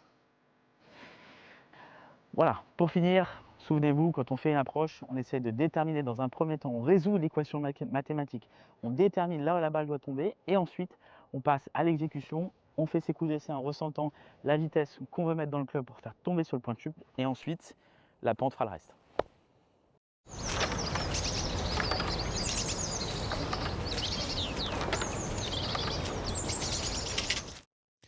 Voilà, c'est Loïc Cohen-Boyer qui nous donne envie de jouer au golf, de faire des chips. Hein, Arnaud, le chipping, s'entraîner au chipping, c'est surtout, on a vu la magnifique golf de Chantilly. Voilà, ça donne envie d'aller jouer et de tenter de chipper. C'est vrai qu'en plus, c'est un De toute domaine façon, où il faut beaucoup s'entraîner. Des conseils de golf, surtout en vidéo, on n'en a jamais assez, on n'en a jamais trop. Surtout avec un bon prof comme Louis. Donc oui, ça donne envie. Sébastien, je te propose de parler. On a vu un moment clé hier au trou numéro 17, ce chip rentré de Rory McIlroy. Est-ce que tu peux nous décrire un peu ce trou? D'ailleurs, on le rappelle, hein, ce départ qui a été avancé cette année et surtout ce green voilà, de ce fameux trou Nandina. Je vais faire un petit quiz à vous deux. Vous savez qu'il y a beaucoup attention. il y a beaucoup de trous On n'a pas les d'Augusta qui ont été inspirés de St Andrews. Hein. Alistair McKenzie s'est évidemment beaucoup inspiré de St Andrews. À votre avis, quel est le green? Alors, je précise qu'il a été modifié ensuite, donc le green actuel vous donne pas trop d'indications. Mais quel est le green qui avait été copié à l'origine pour ce trou numéro 17? Donc un green de St Andrews. On Ah oui, je vous ai n'a déjà aucun dit. indice. Ah bah non, il faut le savoir. Soit on sait, soit on ne sait pas, Arnaud. Bah, de toute façon, il y a une chance sur 18. Bah, Hein. le 18. Non, Le 1. non, Non, le 17. non, non plus. Donc c'était le 14. Ah bah oui, avec les deux bunkers. Ah bah le Ouais, 14. par en dessous. Quoi. À la base, le but c'était vraiment de pouvoir jouer des approches roulées, mais le green avait été modifié en 1937, donc assez peu de temps après la création du parcours. C'est Perry Maxwell qui avait décidé d'ajouter d'abord 3 bunkers devant le green. Et puis évidemment, il faut quand même dire un mot du pin, hein, du fameux pin qui avait été planté dans les années 50, devenu le fameux Eisenhower Tree. Voilà. Alors pourquoi? Parce qu'il allait tout le temps, il se tapait Exactement, tout le temps là. parce qu'il tapait toujours cet arbre. L'arbre qui avait été remplacé à la fin des années 90. Vous savez qu'il a disparu victime d'une tempête de glace en 2014. L'arbre, hein. Exactement, bah oui, Eisenhower. il avait disparu un petit peu avant. Et puis, Qu'est-ce que vous êtes drôle, petite anecdote supplémentaire, il y a un autre Eisenhower Tree sur un parcours écossais au Dalmeny. Donc il en tapait au beaucoup des Dalmeny arbres. Ouais, Golf Club. Ouais, il était un peu comme moi, je crois. Alors c'est où? Au Dalmeny Golf Club, D'accord. en Ok. Écosse. Messieurs, je crois qu'on va réussir à peut-être avoir la connexion du côté d'Augusta pour essayer de joindre Benjamin Cadieux. Pour l'instant, Il a dû faire une insolation là, s'il est sous le. Mais non, enfin, on sur le l'a vu, parking on l'a depuis vu, tout à l'heure. il était près d'une grille là, avec sous un arbre, tout allait très bien. Benjamin qui va on le rappelle, hein, qui a eu la chance de suivre Rory McIlroy hier entre les trous 15 et trou numéro 18, finalement là où il se passait les choses dans la partie C'est de là Rory qu'il fallait McIlroy. être. Ouais. On le rappelle? Là où il se passait les choses. Non, mais on le rappelle, il y a eu combien de birdies sur ces derniers trous? Pour 4. McIlroy Bah oui, 4. voilà, donc il était là au quand même au bon moment, Benjamin Cadieux. Il en a fait quelques Et non, mais- autres. Ce qui n'arrive pas souvent, parce que d'habitude, quand tu vas sur les parties, Benjamin Cadieux, ou même quand on a le malheur des fois d'aller sur une partie, on voit un joueur qui joue bien, on va sur la partie et finalement le joueur s'écroule. Ça, c'est la fameuse malédiction des journalistes qui suivent des joueurs. Bref. Donc voilà, il va nous raconter un peu tout ça, Benjamin. Nous parler aussi des conditions du jour, parce que évidemment, lui, il a la chance d'être sur place, donc on va dire de humer un peu les conditions météo. Voilà, quand on regarde un peu les différentes retransmissions, on voit quand même que le temps est beau. Les greens vont être quand même un peu encore fermes. Tu te moques de moi, Sébastien? Non, il fait beau, en effet. Vous voulez qu'on fasse un petit point météo? Non, il fait beau. Je crois que ce qui est intéressant, c'est qu'effectivement, pour la première fois depuis longtemps, on l'a dit ces 2 dernières journées, Il n'y a pas eu du tout de pluie, donc Parce qu'on se souvient de 2000, moi je me souviens de 2023, on y était, où les conditions avaient été pas dantesques, mais si, quand même, on peut dire même dantesques, avec ce cut qui avait été obligé d'être fait le samedi, cet arbre qui était tombé. On se souvient, moi je me souviens de Tiger Woods qui avait passé le cut de justesse, boitillant, et je crois que même d'ailleurs il avait déclaré forfait juste après. Bref, là, c'est des belles conditions. Oui, oui, au-delà de ça, ça permet aux officiels du tournoi de complètement contrôler ce qu'ils ont envie de donner, voilà, d'arroser le parcours comme bon leur semble, parce qu'effectivement, depuis au moins une bonne dizaine d'années, on avait quasiment toujours au moins une journée, soit pendant le tournoi, soit juste avant le début du tournoi, où il y avait un énorme orage, et malgré le système Subair, qui permet d'assécher quand même assez bien les greens, le parcours restait quand même très lourd, et ça permettait pas d'avoir ces conditions très fermes. Ce qui explique aussi, par exemple, les petites difficultés qu'a pu avoir Rory sur son driving. Parce qu'effectivement, si vous n'êtes pas très précis, bah, la balle peut vite filer sous les arbres. C'est d'ailleurs, je crois, dans mon souvenir, Mickelson qui expliquait ça il y a quelques années. Vous savez que lorsqu'on avait commencé le fameux Tiger Proofing d'Augusta, à partir de 98, donc après la première victoire de Woods en 97. Pour le rendre plus compliqué, pas que Voilà, le Tiger. on a beaucoup rallongé le explose parcours à partir de 98, mais surtout à partir de 99, on avait commencé à faire pousser du rough, qui était beaucoup plus haut que ce qu'il est aujourd'hui. On y a renoncé, et je crois que c'est bien. Et c'est notamment Mickelson qui avait dit, mais vous savez, en fait, le rough à Augusta, c'est plutôt un avantage. Parce que quand vous n'avez pas de rough, votre balle a beaucoup plus de chances de finir sous les arbres. Et là, vous avez un coup beaucoup plus compliqué que si la balle s'arrête dans le rough. On a vu qu'aujourd'hui, les joueurs, même dans des US Open aujourd'hui, le gros rough leur fait quasiment plus peur. Donc évidemment, le petit rough qu'on avait à Augusta faisait pas beaucoup de différence. Alors que là, effectivement, on a vu déjà, dans les 2 premières journées, beaucoup de coups à jouer dans les aiguilles de pin sous les arbres. Et là, il y a quand même beaucoup plus d'options stratégiques, beaucoup plus de risques à prendre. Voilà, comme quoi le rough, c'est pas toujours la meilleure des idées.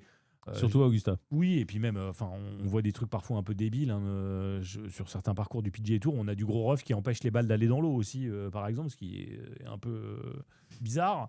Alors qu'à Augusta, effectivement, les avant-greens aussi rapides, c'est ce qui permet également de voir toutes ces balles glisser, ouais. qui risquent d'aller dans l'eau. Et même quand vous avez un obstacle loin, on l'a vu encore hier, le 15, l'obstacle du 16, il paraît très loin derrière le green du 15. Et avec la pente, notamment si vous y attaquez en deux, l'eau peut très très vite arriver et vous allez vite dans l'obstacle du 16 derrière. Ouais, pour faire un petit point sur les scores, on a vu Rasmus Højgaard, là, qui est évidemment quadrillé par Tom Elling, réaliser un 4e birdie de suite là, sur le trou numéro 16. Donc ça fait 13, 14, 15, 16. Voilà, Il est à combien, il Rasmus profite parfaitement de ce moving day, même s'il avait mal démarré aujourd'hui. Là, il est pour l'instant -1 pour la journée, +3 total. Il est 46e, mais bon, voilà, c'est...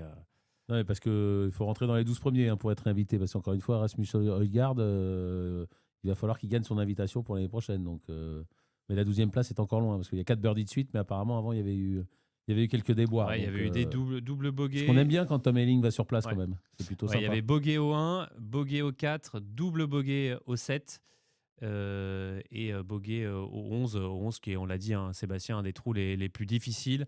Le plus dur depuis 1942. Ouais, le plus dur depuis 1942. Et l'année dernière, c'était le 5. Voilà, et ce trou numéro 7, est-ce que tu peux nous en parler, Sébastien? Ah, Benjamin, on me dit que Benjamin Cadio est là. Ah, Benjamin est parmi nous. Oui. Et Benjamin, et on vous entend. Oui, oui. Ouais.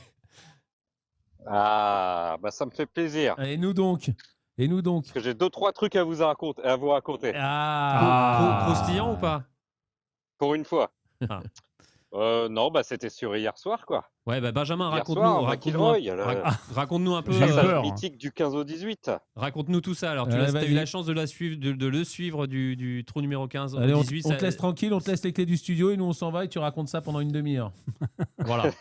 Non, ouais, ben posez-moi des questions parce que là, on a vécu tellement de choses, on a vécu tellement d'émotions, on a vécu un morceau d'histoire d'Augusta. Donc, quel morceau vous voulez le chip du 17. le On chip commence du par 17, ça. C'est voilà. quand même le moment le plus mythique, non? Ouais, il n'a pas vu. Alors, le chip du 17, c'est incroyable parce que donc on a pu suivre la partie de McIlroy, de Cameron Young et du jeune amateur, donc du 15 au 18. Donc, on a eu beaucoup de chance. Et le hasard a fait qu'on s'est retrouvé au pied de la balle de McIlroy sur son approche après son coup Au centrage, on était à droite du green, donc il pouvait jouer que là. Et on s'est regardé avec Romain Lefebvre quand il était à l'adresse dans la pinède. Après son drive raté, on s'est dit, là, il vise droit sur nous. Donc, j'ai dit à Romain de l'équipe, je dis, tu vas voir, la balle va finir à nos pieds, et puis on va se régaler. Et puis donc McIlroy est arrivé, il a joué hyper vite comme à son habitude.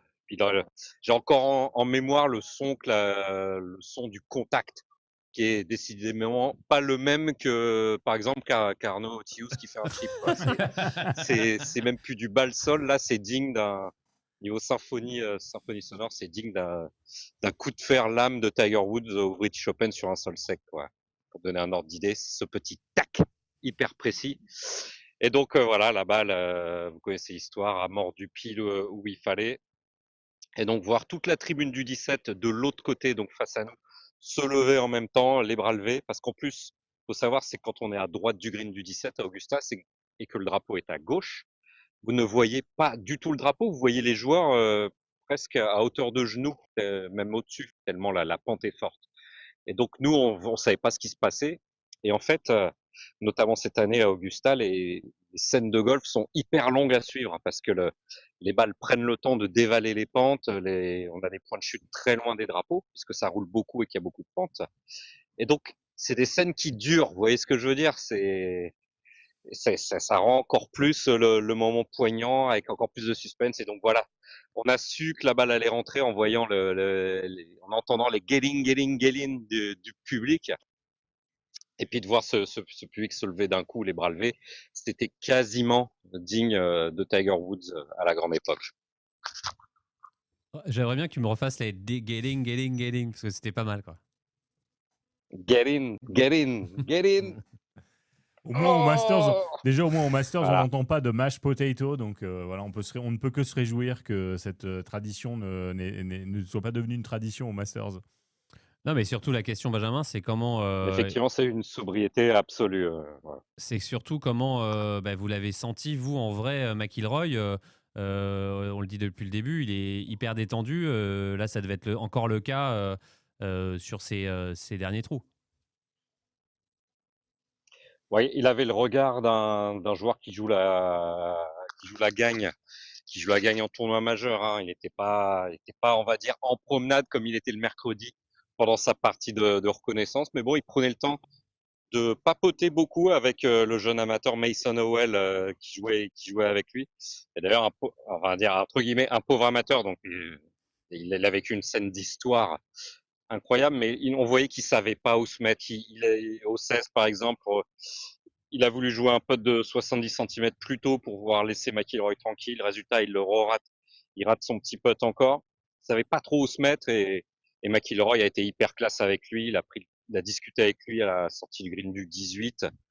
Donc vraiment, McIlroy, en résumé, il est beaucoup plus détendu que par le passé. On l'a dit beaucoup de fois en début de semaine, mais là, il est quand même passé en mode futur potentiel vainqueur de majeur et il n'est pas là pour laisser passer la possibilité de faire un back-to-back totalement historique. Donc il est dans le tournoi beaucoup plus que mercredi comme on l'avait dit en début de semaine, mais et toujours en continuant cette love story avec Augusta et les patrons et ses membres. Ouais, parce que là, évidemment, dans la salle de presse, c'est quoi les échos? C'est ça y est, McIlroy en route pour le doublé. Il va gagner, c'est quasiment fait, ou c'est quoi un peu ce qui se dit en salle de presse? Je vais vous dire ce qu'on se dit avec Romain, surtout avec Romain Lefebvre de l'équipe, c'est que il a assommé le tournoi. C'est-à-dire que on parle du parcours le plus dur de cette décennie, même si en 2021 le parcours a été assez compliqué, mais là quand même on s'attendait pas à voir des.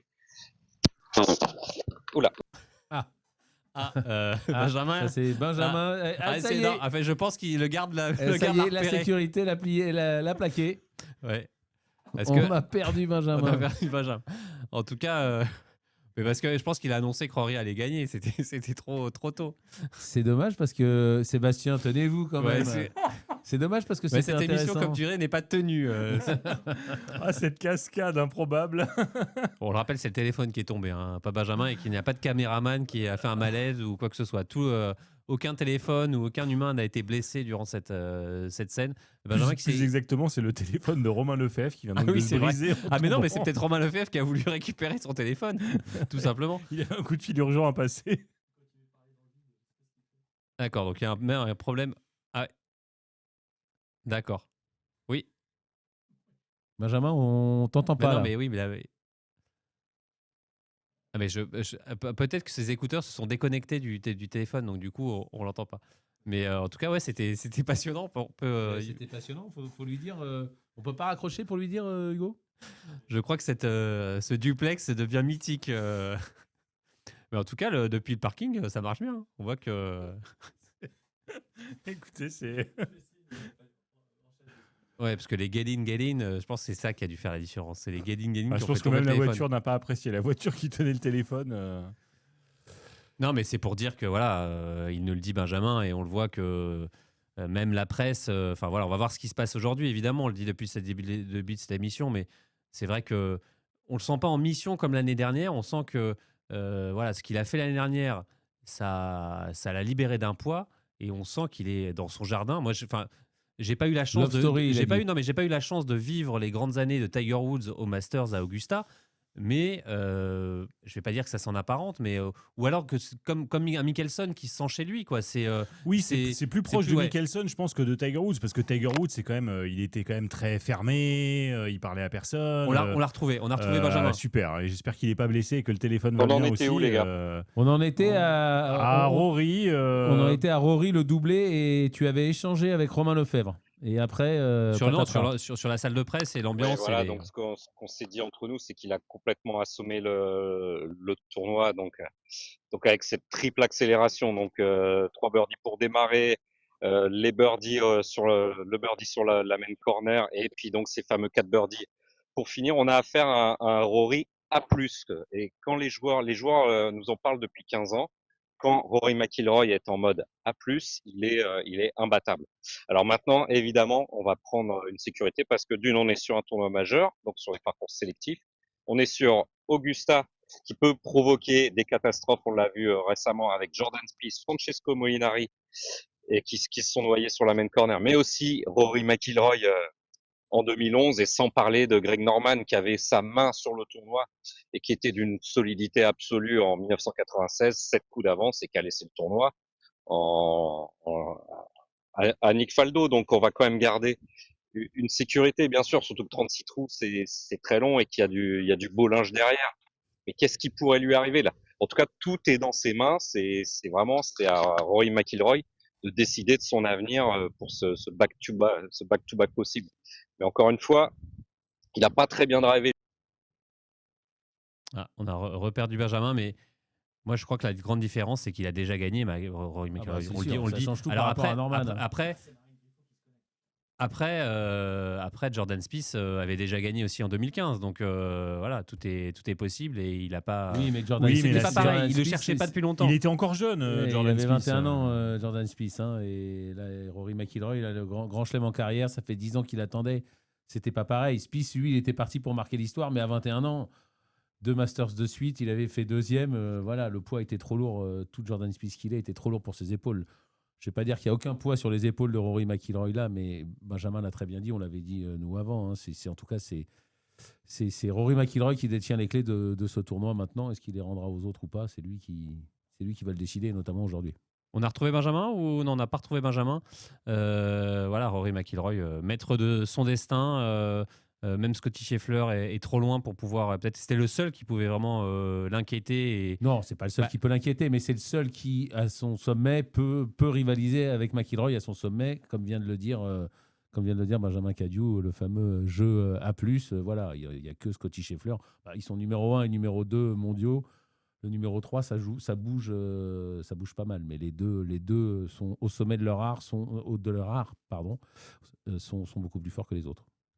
Ça va se jouer où aujourd'hui, à ton avis, Sébastien? Dans quelle partie du parcours Toi qui connais les trous par cœur, ça va se jouer sur la main corner, comme d'habitude finalement, sur ces 9 derniers trous. Oui, évidemment, honnêtement, c'est un des gros, c'est le gros facteur important parce qu'au Masters, on dit toujours, tiens, il y a des trous effectivement qui sont plus difficiles, on a retrouvé d'autres trous Benjamin. un peu plus faciles, mais dans Mais les faits, on peut faire double bogey quasiment partout. Hein. Décidément, Compliqué, c'est hein, c'est cette épique ce duplex. Peut-être, Benjamin, pour te relancer sur un sujet, j'ai écouté l'ensemble de la conférence de presse post-second tour de Rory McIlroy. Moi, je l'avais jamais vu. On sait que c'est toujours un bon client, Rory, mais là, j'ai l'impression que la conférence de presse aurait pu durer 2 heures. Il était ravi de répondre aux questions. Je l'ai trouvé extrêmement éloquent. Il avait envie de décrire ce qu'il ressentait. On le sentait d'une sérénité. Et moi, personnellement, c'est vraiment à ce moment-là que je me suis dit, quand même, pour les autres, ça va pas être facile, presque encore plus que par les 4 birdies qu'il a fait pour finir hier, parce que je me suis dit, là, il est tellement serein, et avec le jeu qu'il est capable de produire, la combinaison des deux le rend peut-être invincible. Bah oui, tu as tout dit, Seb. Le truc, c'est qu'effectivement, à chaque cours de presse, il est hyper prolixe. C'est un ambassadeur idéal, non seulement d'Augusta, mais du golf en général. Et puis on le voit quand on a affaire à Scotty Scheffler après sa victoire à Augusta. C'est quand même pas royal. Il nous donne quand même pas grand-chose à manger. Ce que je retiens d'ailleurs de sa conf, c'est cette info qu'on n'avait pas forcément. C'est ses allers-retours qu'a fait Rory McIlroy pendant 3 semaines. Vous savez, il a été blessé, il a pris du repos, il s'est soigné et il s'est surtout très bien préparé pour ce Masters au point de faire des allers-retours tous les jours en avion privé entre la Floride et Augusta. C'est-à-dire qu'il l'a raconté lui-même, il déposait sa fille à l'école, prenait son jet privé, il jouait, il s'entraînait, il revenait le soir pour dîner à la maison et il recommençait le lendemain. Donc il s'est excessivement bien préparé. C'est aussi plus facile quand on est membre d'Augusta, évidemment, comme c'est son cas. Et donc voilà, je ne sais pas si vous avez entendu ma réponse avant, donc je la fais très courte. C'est un Rory McIlroy qui est un jeu quasiment A+. On l'avait On va entendu. dire que s'il met un coup de vis à son driving, là, il va être totalement intouchable. Donc en résumé, ce Masters 2026, tout est dans ses mains. C'est-à-dire que vu la dureté du parcours, je vois quand même pas une paire de 64 dans les mains du même joueur, même une paire de 66. Ça va quand même être très compliqué. Donc vraiment, tout est dans ses mains pour Rory McIlroy, qui est quasiment en mode A+. Benjamin, petit point météo. Quelles sont les conditions du jour? Les conditions semblent parfaites. Est-ce que c'est le cas? Ouais, je suis allé sur le parcours ce matin, suivre 2-3 trous, notamment de la partie de John Ram. Je suis allé me poser sur un super endroit d'Augusta, qui est la sortie du green du 7, un endroit que j'avais pas trop calculé par le passé, dans mes précédentes visites. Donc, sortie green du 7, vous avez le green peut-être le plus dur du parcours, en tout cas l'un des trous les plus durs, sélectifs. Et vous avez vu sur le départ du 3, donc le drive où les joueurs l'attaquent quasiment en 1, et vous avez également vu sur le green du 2.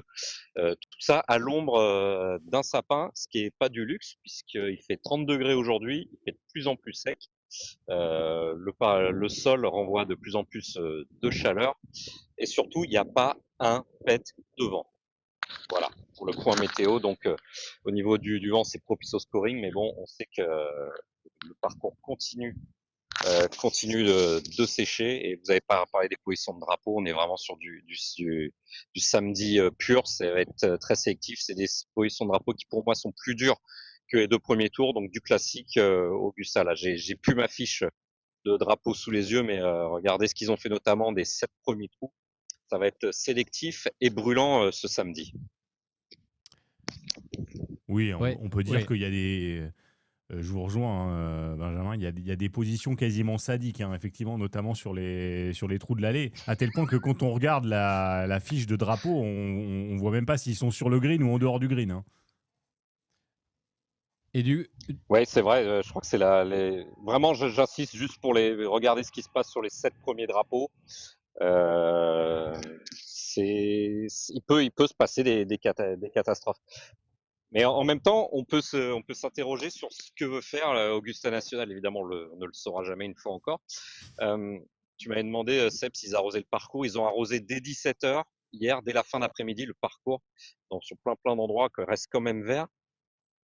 Et je me demandais un truc, en fait, c'est qu'on sait que le record du parcours du tournoi, il est à -20. On sait qu'il est détenu par Dustin Johnson, qui est pas spécialement le joueur favori de l'Augusta National et qui est en chasse pour battre ce record du tournoi. C'est Rory McIlroy, le joueur, comme l'a dit Fred Riley, le chairman des lieux, le joueur le plus apprécié, le meilleur ambassadeur de l'histoire du tournoi. Donc je me dis que est-ce qu'ils vont vraiment vouloir assassiner les joueurs et protéger le record du parcours, au moins le record du tournoi, sans parler du record à 63 sur une journée. Bah, je pense que le spectacle va être au rendez-vous et je pense que le Augusta National voudrait voir un McIlroy aller à moins 21, moins 22 ce week-end. Mais encore une fois, évidemment, tout est entre ses mains et sa capacité à garder le même rythme. On pense comme ça à Ce qui n'est l'Augusta pas gagné, National. évidemment. C'est une piste.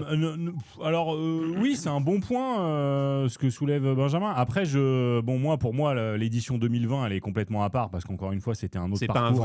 c'est pas un vrai Master. C'est un Masters, mais c'est pas un Raison Master de des plus conditions pour laisser actuelles. McIlroy. Oui, ça réglerait le prendre problème le record du tournoi, Ça faisait longtemps que tu nous avais pas fait une théorie du complot, Ben. de son scoring.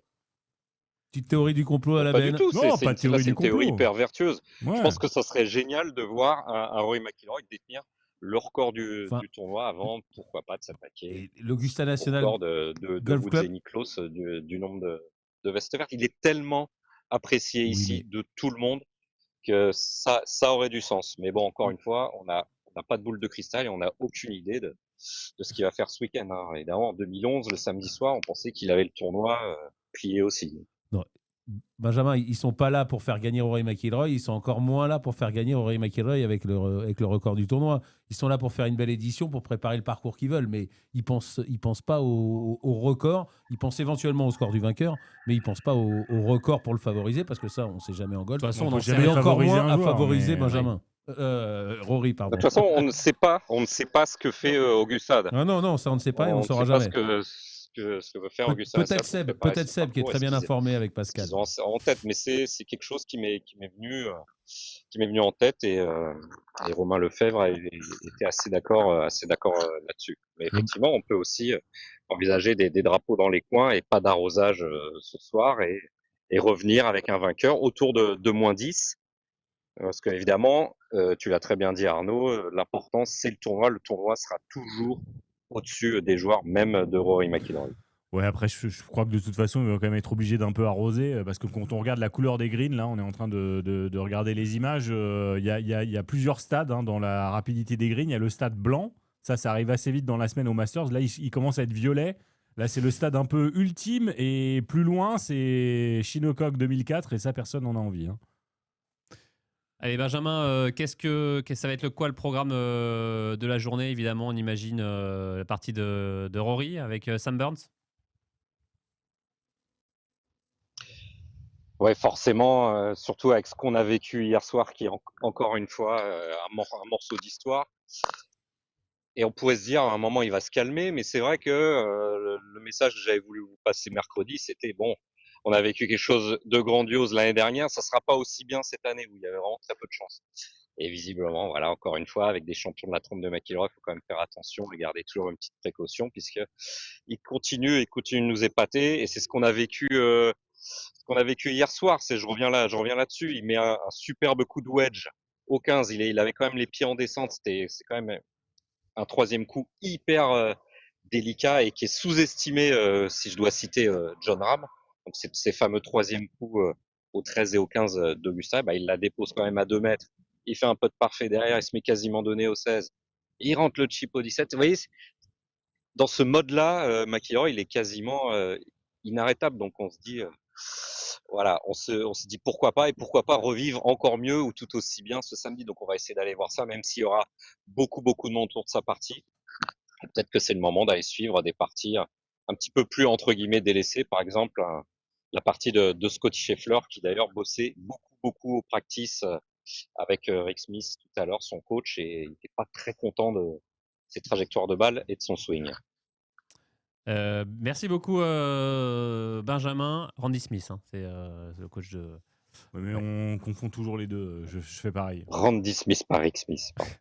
Merci beaucoup Benjamin, bon moving day et on vous retrouve demain évidemment pour le dernier tour. Allez, régalez-vous sur le parcours et mettez de la crème solaire surtout. Ça roule, surtout sur le front. Ouais. Salut les gars. Salut Ben. Salut Ben, merci. Voilà, bah, ça s'annonce passionnant. Il a un Ça a sacré. été compliqué de l'avoir, Mais on l'a eu. Mais on l'a eu. On l'a et ben, c'était bien de l'avoir. De toute façon, on a un envoyé spécial, enfin deux avec, Très avec Romain spécial, même. Lefebvre. Très spécial. C'est incontournable de l'avoir. C'était très très bien. Surtout que, rappelons-le, c'est un très très bon connaisseur du golf, un très très bon golfeur, mais un très très C'est fin Rory connaisseur du McIlroy. golf. Non, Benjamin Cadieux, Rory McIlroy qui est arrivé, Oui, on l'a vu. qui est arrivé On l'a vu. sans son sac à dos Ryder Cup qu'il avait l'année dernière, son petit sac. Ça, c'est de l'info, ça. Ouais. Oui, et puis d'ailleurs, cette année, les joueurs vont à ce nouveau bâtiment. Est-ce que vous l'avez vu, Sébastien? Alors, j'ai Flambant vu, neuf. j'ai vu les photos, mais pour revenir sur McIlroy, il avait un programme assez chargé, qui rappelle un peu le programme qu'il avait donné l'année dernière. Il en parlait hier en conférence de presse. C'est que d'abord, il a regardé Monte Carlo, le tennis. Il avait Les vraiment deux envie de demi-finales. regarder Il ça. a cité Voilà. les deux demi-finales quand même. Exactement, ouais, il connaissait l'affiche des 2 demi-finales. Et puis au Faut le programme, faire, il avait aussi la fin de Zootopie 2 à regarder avec Poppy. Donc, Pas voilà, tout j'espère seul, que hein. ça lui a plu. Sa fille. Oui, il ne l'a pas regardé tout seul, évidemment. Allez, messieurs, on a tout de suite en ligne, on enchaîne. On a Marine Griffo qui est avec nous, fan absolue de Rory McIlroy et au Maroc pour un tournoi de la 2e division européenne. Bonjour Marine. Salut tout le monde. Alors Marine, évidemment, vous êtes en tournoi, mais pas question de louper le Masters. Jolie casquette. Vous regardez tous les ans, c'est... Ouais. Ouais, j'aime pas trop regarder le golf en général, mais le master, c'est l'exception, ouais, j'adore. Alors pourquoi? Qu'est-ce qui vous plaît? Bah, les traditions, tout ce qui s'ensuit et puis l'histoire, j'adore l'histoire, c'est génial. Ouais, et puis Rory McIlroy, on imagine que c'est un de vos joueurs Ah ouais. préférés, ça vous adorez? Racontez-nous pour qu'est-ce qui vous Ouais, plaît chez Rory? bah, en fait, j'adore Rory, pardon, j'ai un écho, c'est dur de Ouais, il y a un parler. petit écho, hein, faut baisser un peu le son. Mais ouais, la personne qu'il est, de la façon dont il aborde son jeu, dont il travaille, dont la prépa physique, genre c'est juste, bah, quand on est dans le professionnel, on sait tout le travail qu'il y a à faire et de voir une personne je pense que Rory, c'est la personne qui reflète le haut niveau. C'est- Donc c'est un exemple et puis le fait tout le monde adore Rory. Enfin, comment on ne peut pas aimer Rory? Je comprends pas. Et et c'est quelqu'un qui est, quand on est justement, tu le dis, golfeuse professionnelle, on s'inspire de lui, on regarde un peu ce qu'il fait, comment il mène sa carrière. Il y a un côté, voilà, inspiration.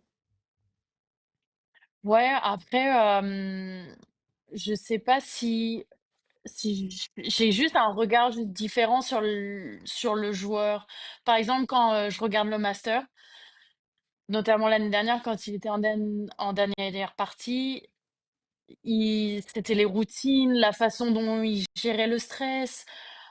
Moi, je sais que j'avais beaucoup regardé la façon dont il jouait, on voyait qu'il était comme nous, en fait. Genre en dernière partie, ça doit être c'est stressant.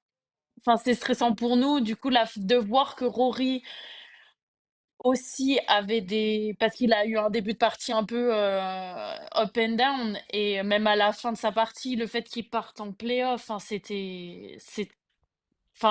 je regardais surtout ça, en fait, Le côté, de voir comment il allait ouais. ça le rendait un peu humain finalement de voir que lui aussi avait des difficultés et le côté résilience en fait. Ah oui, carrément.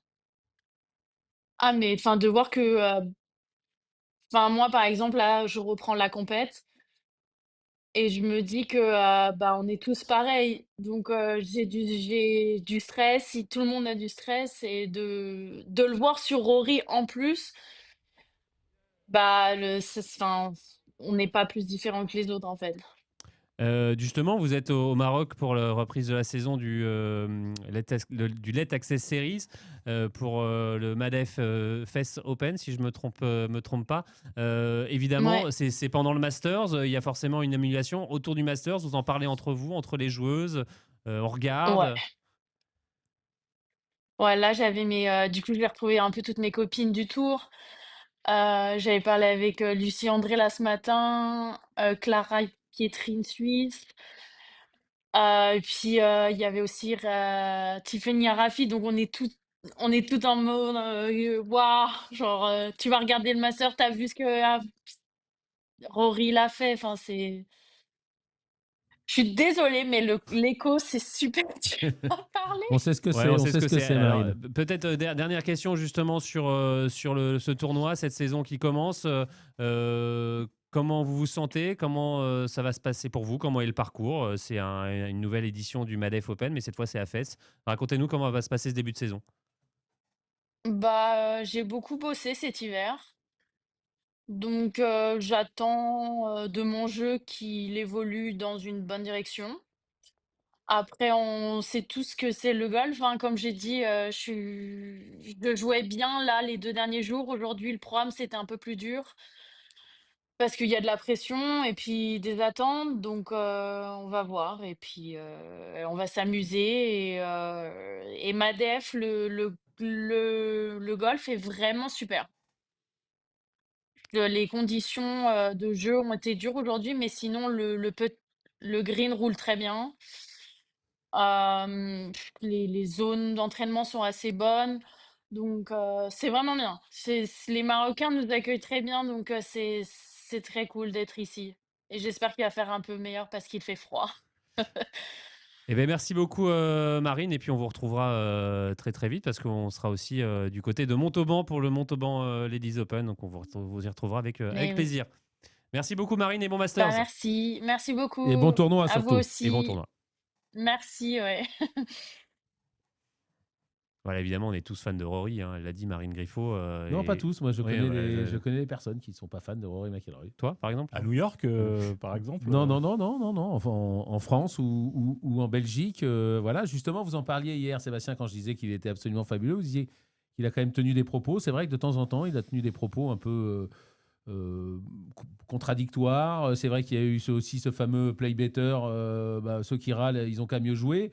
Ce qui, pour tous les autres professionnels, est quand même assez vexant. Donc, encore une fois, moi, je trouve que c'est un formidable ambassadeur. Enfin, c'est Romain Lefebvre qui l'a dit beaucoup mieux que moi et bien avant, mais il n'est pas lisse, en tout cas. Voilà, Non, il est pas lisse. Mais Donc, c'est de pour temps ça en aussi temps, qu'on aime ces de temps en personnages. temps, il choque un peu, ou il n'est pas là pour dire ce que les journalistes ont envie d'entendre ou ce qu'il faut dire. Donc, de temps en temps, il choque un peu. Donc, tout le monde n'aime pas Rory McIlroy, même si beaucoup, quand même, l'adorent. Non, non, mais vous avez raison. Et d'ailleurs, je parlais de New York, même son attitude à la Ryder Cup, ça a été un peu passé sous silence dans le sens où l'attitude des spectateurs américains était tellement extrême qu'on a évidemment, c'était quand même compliqué de reprocher à Rory la façon dont il pouvait répondre aux fans. Mais j'ai vu des amateurs de golf un peu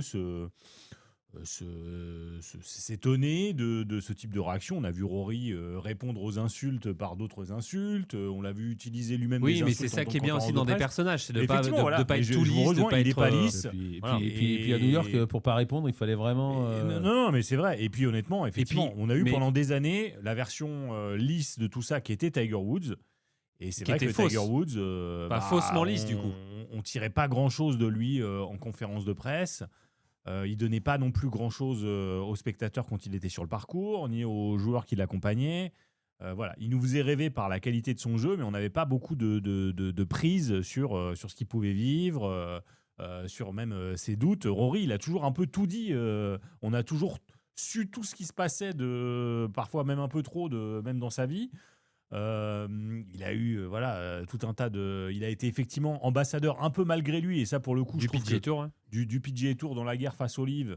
Là, je pense qu'il s'est retrouvé piégé. Et honnêtement, on va remercier Jay Monahan de bien s'être planqué derrière Rory McIlroy. On peut le remercier pour beaucoup de choses, Jay Se Monahan. prenait toutes les balles pour l'ensemble des joueurs du PGA Tour. Mais ce qui est génial de la part de Rory, c'est qu'il l'a dit après lui-même. Il a dit oui, j'ai été un peu trop extrême. C'est vrai que finalement, les joueurs du livre, maintenant, je comprends mieux aussi pourquoi certains ont pris cette décision-là. Avoir quand même un grand joueur qui est capable de dire ouais, j'ai eu tort. Voilà, effectivement, il a avoué avoir dit parfois des bêtises. Effectivement, Et puis dans la création d'un personnage comme Rory, il y a aussi évidemment les victoires, les défaites, cette attente de gagner un majeur depuis 2014, cette défaite à Pinehurst. On lui ont dit comment tu peux rater ce putt au 16, il me semble.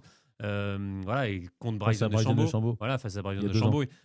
moi, je repense aussi à l'image de Rory contre Patrick Reed à Hazeltine à la Ryder Cup où il était surexcité. Après, Patrick Reed répond et calme un peu la foule. Enfin, c'est tout ça qui forge un peu le personnage. C'est qu'il est investi d'une mission.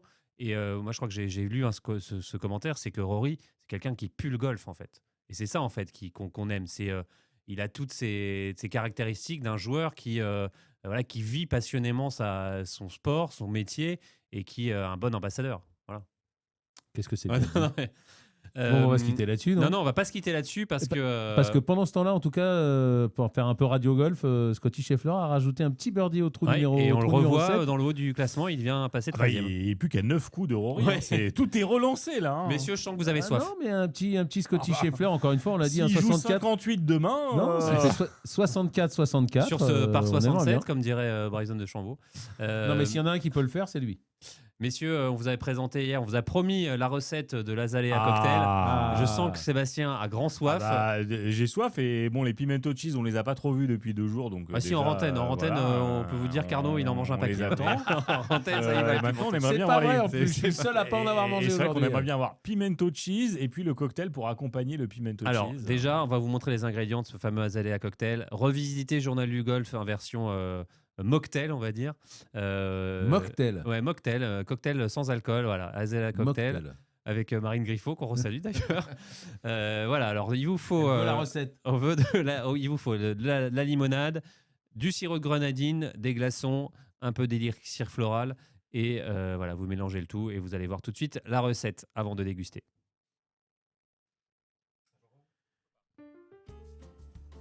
Après le pimento cheese, on va vous présenter aujourd'hui la recette d'un cocktail mythique à Augusta, l'Azalea cocktail, évidemment Azalea qui référence aux fleurs nombreuses, aux azalées nombreuses sur Augusta National. Alors ce cocktail, il est très simple à réaliser.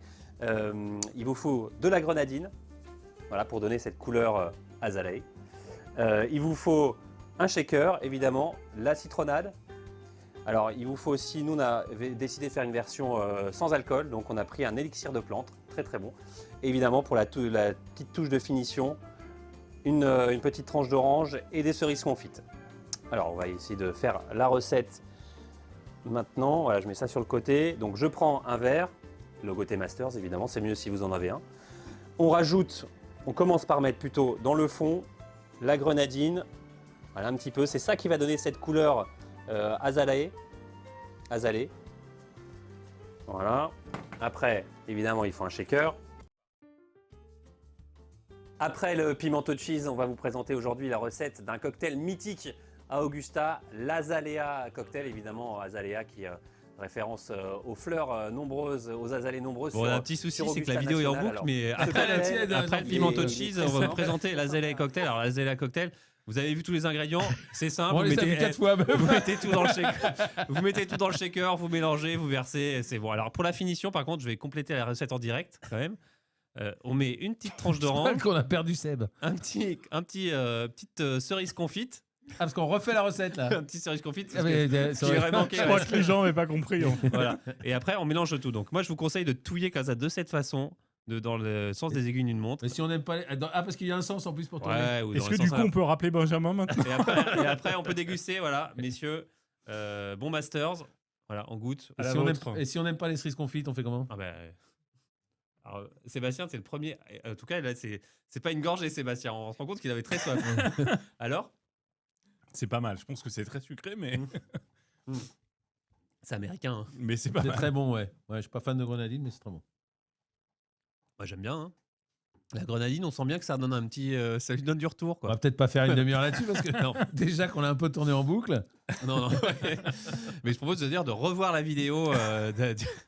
Non, voilà. Donc ça, c'est très bon. Du coup, avec un petit pimento de cheese. Voilà. Donc ça c'est parfait. J'espère pour, que le zapping n'existe plus et que personne ne regarde. Bah, écoute, hein, même si le zapping n'existe plus, on peut si ça te plaît, on pourra te remonter la vidéo et les grands fous rires de Sébastien qui voilà, s'est régalé pendant toute cette émission.